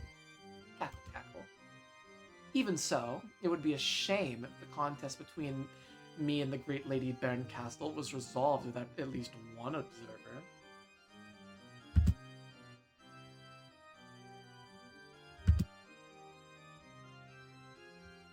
You called her here, didn't you? That kid. Maria?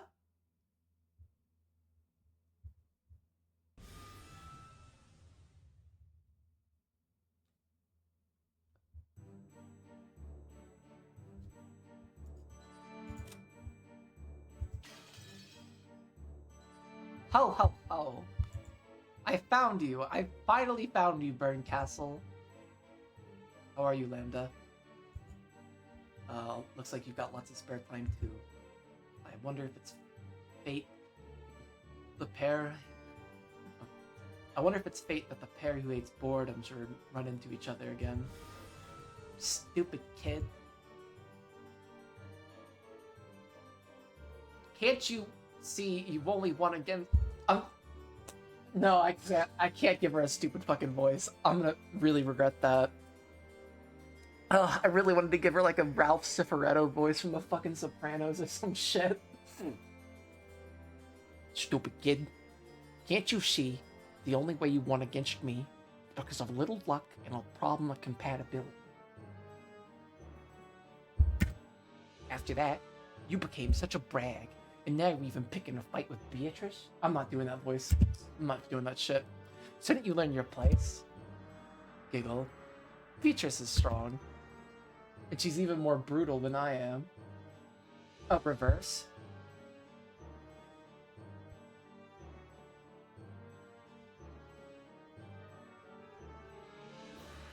Wait, reverse what? Am I missing something?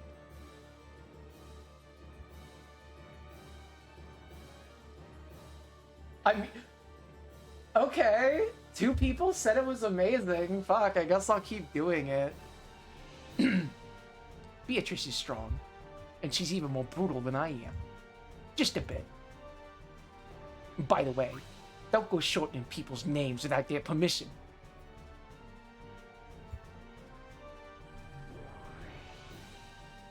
You dumb tooth, Beato. If this kid's in your game, she'll make a mess of everything, and then she'll have you sleeping with the fishes. I certainly didn't just bring Lady Lambda Delta here to watch from the sidelines. The Witch of Certainty, who has lived for 1,000 years. She embodies...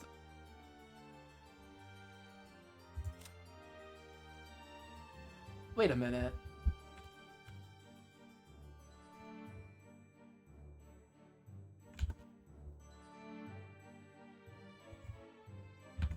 Hold up. I have to get out my notes.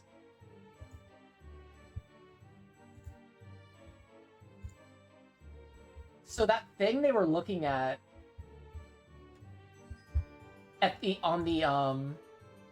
oh shit, I was wrong. I thought the letters were MBT. It's MBTQ. I thought it was LMBDL or something. Shit. I was just onto something so freaking crazy. Damn it. Damn it.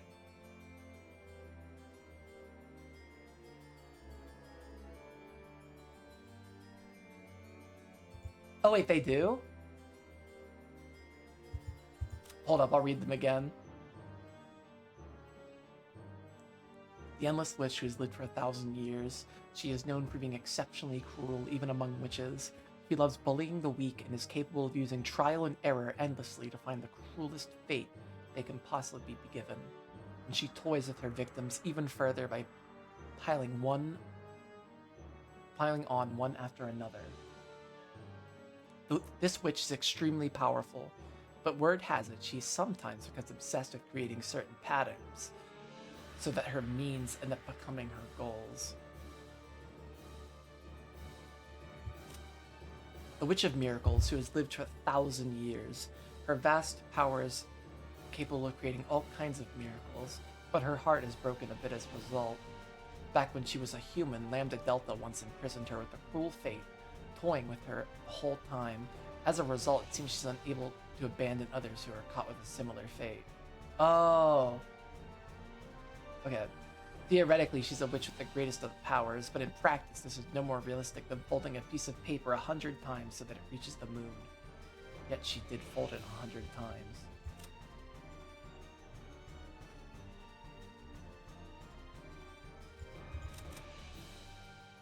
The Endless Witch. The Witch of Miracles. The Witch of Certainty. Who's lived for 1,000 years. She embodies the idea that hard workers are rewarded, and is revered even by humans. Though she is a witch, she does not stray far from the concept of humans. For that reason, her powers, one worshipped by humans, is incalculable. That's kind of shit for the Witch of Certainty. However, she is fickle about those efforts she chooses to reward, and in many cases she bestows her favor upon those who entertain her the most. Her immense, swift, and terrifying power can make any witch surrender in an instant. However, she is often reckless, and Baron Castle is able to take full advantage of that.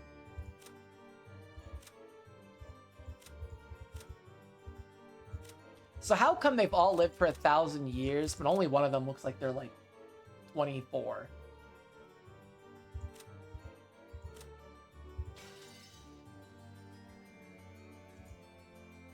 After informing me that you were betting against me, she said that we'd be getting against you. You're still holding a grudge, aren't you? Because I'm the strongest witch in the universe. After I lost you, which means I'm not the strongest. Those two are older than Beato? Yeah, that's anime. So any enemy of yours is my ally. Cackle, cackle. And there you have it. With the great Lady Baron Castle as our opponent, this may not even count as a handicap, but it should make for good entertainment.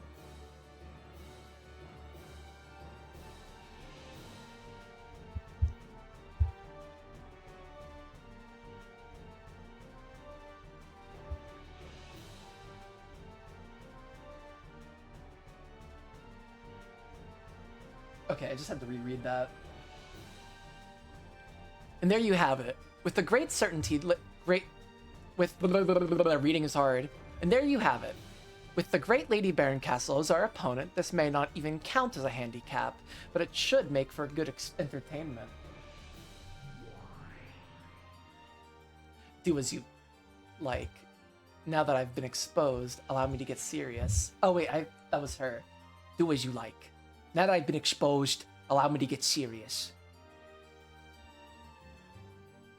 That would be well. Go easy has never been written in my dictionary. Cackle, cackle, cackle.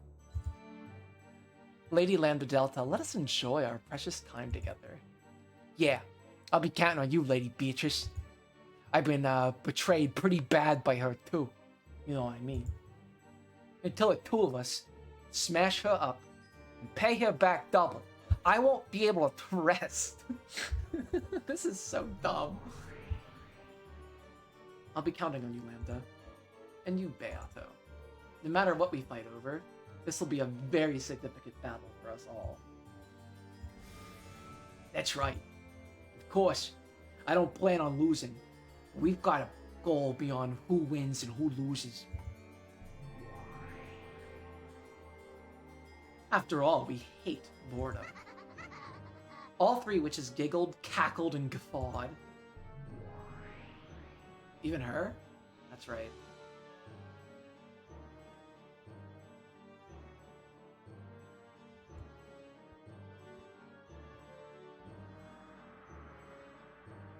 I love your panda voice. Wait, what's the significance of 34?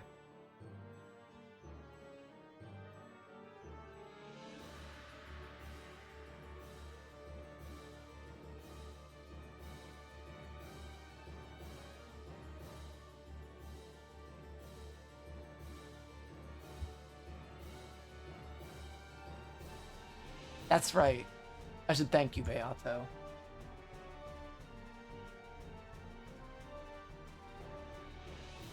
It looks like I'll finally be able to escape my boredom. Do your best to entertain me. Watch, I totally forget about that voice the next time I stream this. Which will probably be tomorrow after I do my deep dive stream, which will probably take... Last time I did it for like an hour and a half. I think I'm probably gonna have enough to go 2 hours and just speculate about all the closed rooms. I'm gonna have to set up my notes too and do it right. It'll be fun. It'll be a good stream. Along with Lambda Delta. Leave it to me. Cackle, cackle. If we're decided, Beato, then let's start a strategy meeting right now. I know all this girl's weak points, and I'll teach you all of them. And yet, Lady Lambda Delta, you were defeated by her. I won't tell you, I won't tell you. Soon.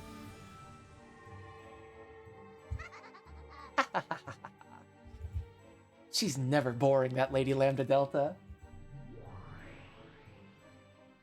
Isn't she? Take care of her. She gets lonely easily. I see. So she's one of those that are popular these days. Cackle. As expected from Lady Lambda Delta. Quite cutting edge. Cackle, cackle, cackle. Go already. That kid's waiting for you to chase after her. Then you'll excuse me. See you next game. Oh wait, then if you'll excuse me, see you next game. Is this where Battler shows up? I'm sorry. That troublesome one came, but don't mind it. More importantly, things sure got ugly. I thought I experienced a very tragic end in Lambda's game, but this one is exceptionally horrible.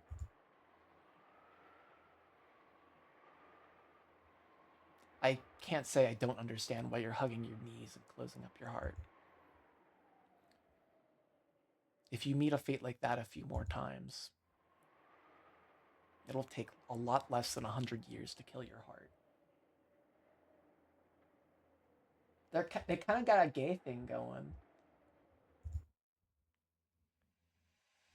Beato saw through me, so I'll confess.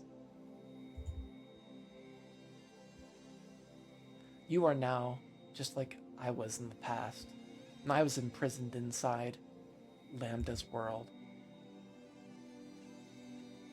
Shut inside a labyrinth of cruel fate, tormented by a witch, manner of speaking. I am a witch who was born from there, so maybe I'm like an older sister to you. So I decided that I'd lend you my power. I just want to leave reborn Lady Delta, Lambda Delta. However, even compared to my fate, yours is truly brutal. Beautiful, yikes, that's not what I would have done. Not only do I sympathize with you, I almost brought tears by your tragic fate. But please don't lose heart. please don't submit to Beato, no matter what. Certainly that child's game is quite unfair. I've only been allowed a glimpse of the game board, but the unfair and clever devices set up on the stage are so disgusting that I imagine they far surpass those on Lambda Delta's game board.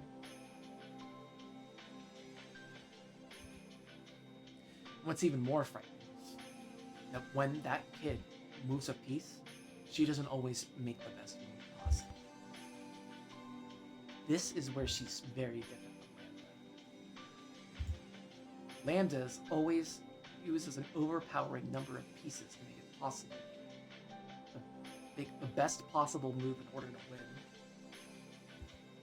But Beato sometimes intentionally goes easy on her opponents when she moves her pieces.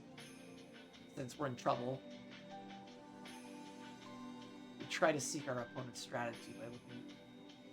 Since when we're in trouble, we seek out our opponent's strategy by looking at their moves. This creates a very formidable amount of noise in our information. That might cause a troublesome amount of disorder. However, as in chess, though a player might be able to create some noise for their opponent with a useless move, will still miss out on the more valuable move they avoided. In other words, it's not like your opponent opportunities to take advantage of this are zero. Although you may not be able to believe in it, that analogy holds true for this game as well. So I had to reread that.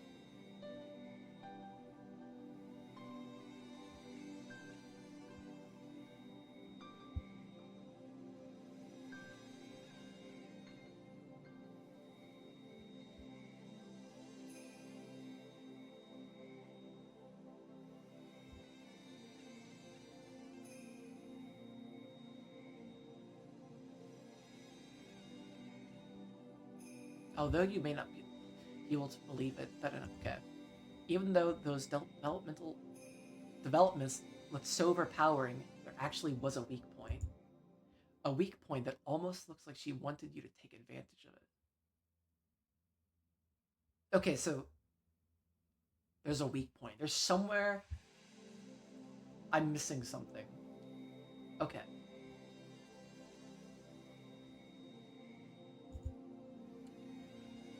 Though I don't know if it's a trap or if she's testing us. Anyway, don't surrender. Don't stop thinking. Don't deny any possibility. As long as you continue to hold the will to fight, Beato will not win. What's the most important element in defense during a witch's battle?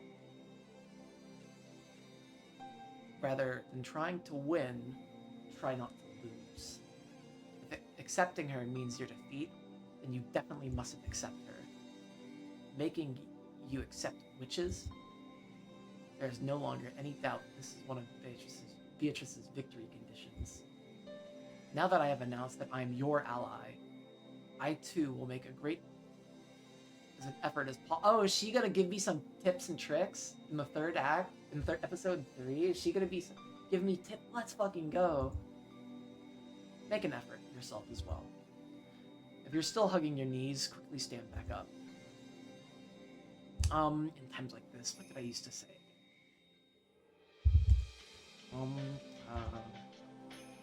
Go for it. Yay. Yeep. Yeepa! It's so embarrassing doing this. I've done this much for you, so stand back up.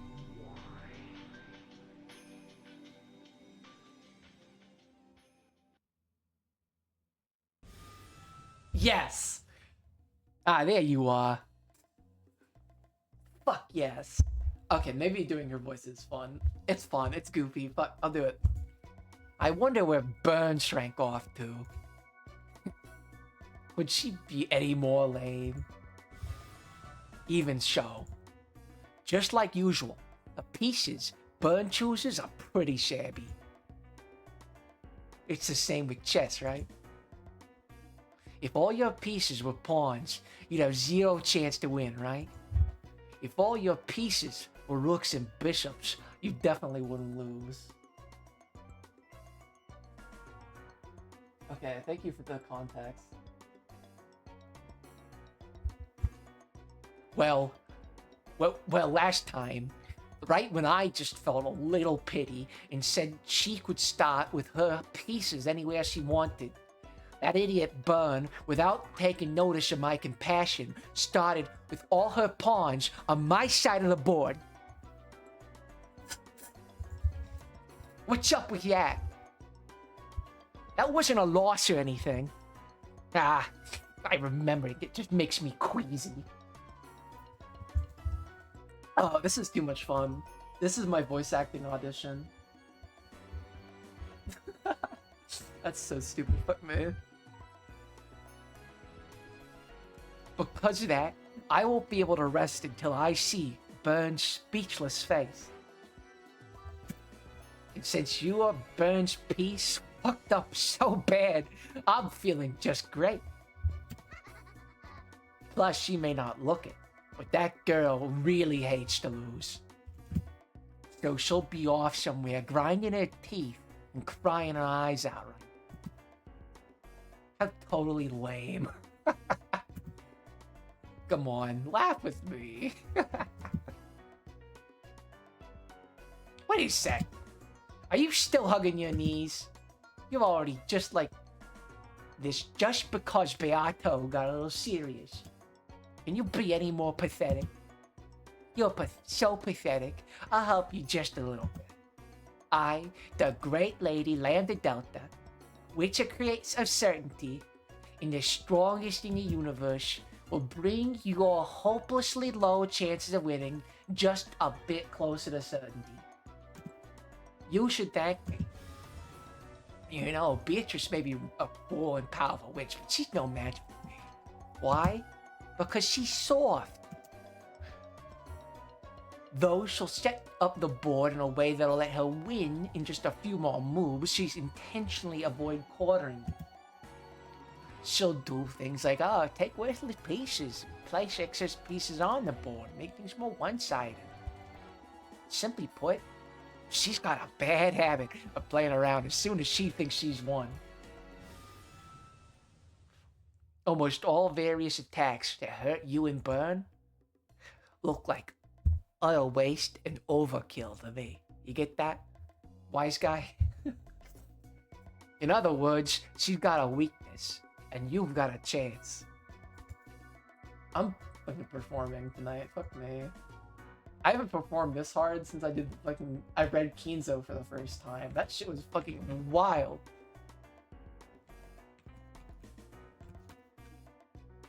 I'm not over this whole idea with the idea of like miracles being a thing in Act 2.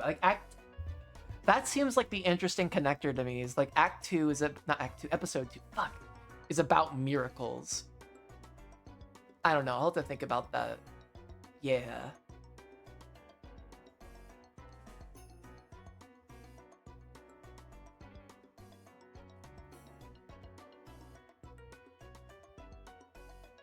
In other words, she's got a weakness, and you've got a chance, see? Oh my god, she even says see. It's so perfect. She isn't an opponent to be afraid of, right?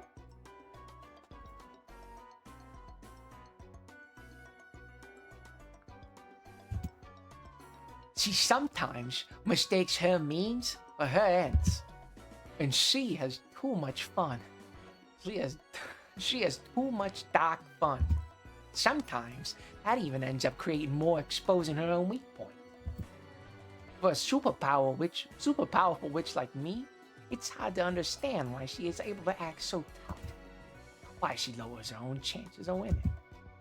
But well, because of that, a witch like Byrne, who likes to thoroughly read her opponent, has a really bad affinity with her. Chef's kiss. Because reading her doesn't work. Maybe it's really easy for Byrne to read and handle a straightforward and honest type like me. I feel like Lambda's gonna tell me her plot and then I'm gonna take down the Batman. It's the Bat. Yeah, I mean, fucking Batman. This is so dumb. Fuck it. I don't give a shit. Annoyingly enough. Well, wait, well still, a super firepower type like me can't flat out beat up a light, wide-range barrage type like Beatrice.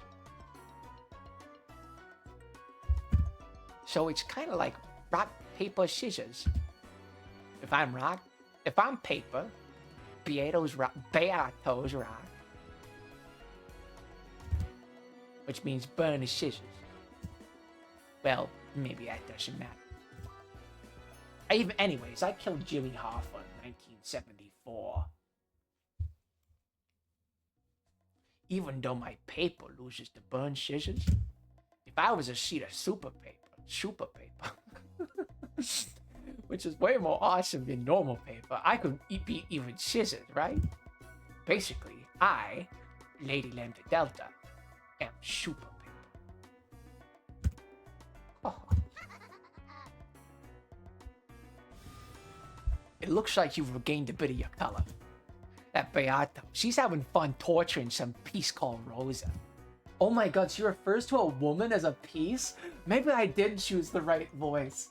Fuck. She says, see, why can I? Okay, yep. I don't know. The way she called Rosa a piece?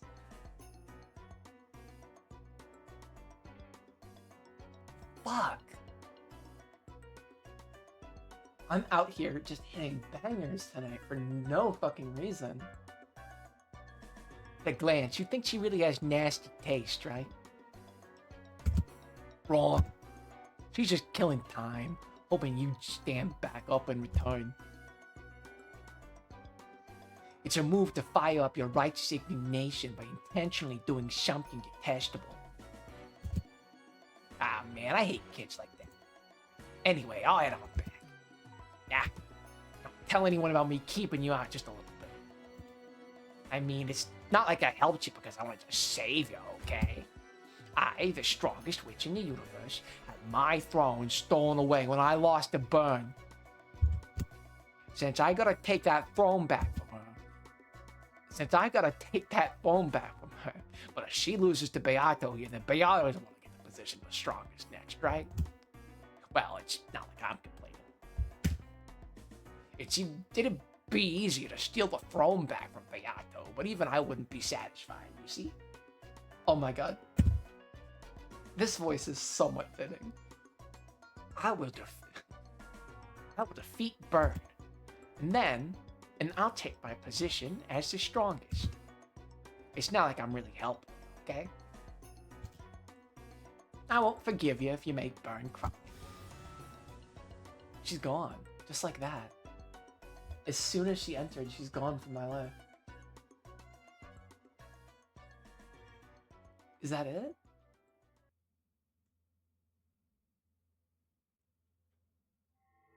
I guess that's it. Fuck.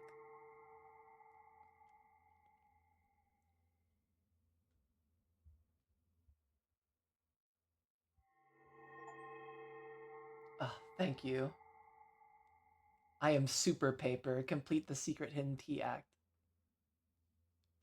Oh, I want to look at some of the other things on the screen now. Yeah, so tomorrow I'm gonna do definitely just gonna have like that post-mortem on episode 2 where we're gonna try to see if I can get any headway on the there's a new it's pretty. Okay. Anyways, probably just gonna focus on it's gonna be like last time where I'm gonna spend a couple hours like looking through some old VODs, kind of brainstorming some things, trying to figure out how maybe we'll see if I can figure it out or not. If there's any way I can figure out a closed room, if I can even come up with 2 or 3 ways that it could have happened, I'll feel super satisfied with it. And then I'll probably dip my toes into Act 3 for a bit. I don't know. I'm a little mad that my freaking computer like exploded midstream, and I'm really hoping it doesn't happen again. This is the second time it's happened to me. Well, the second time today, or third time it's ever happened. So it's just gonna be a pain in the ass to upload 2 VODs to this stream, but whatever. That's neither here nor there. I had a lot of fun. I mean, it was a really good stream. I really enjoyed it. I will see you guys probably tomorrow. Hopefully tomorrow. See ya. Peace.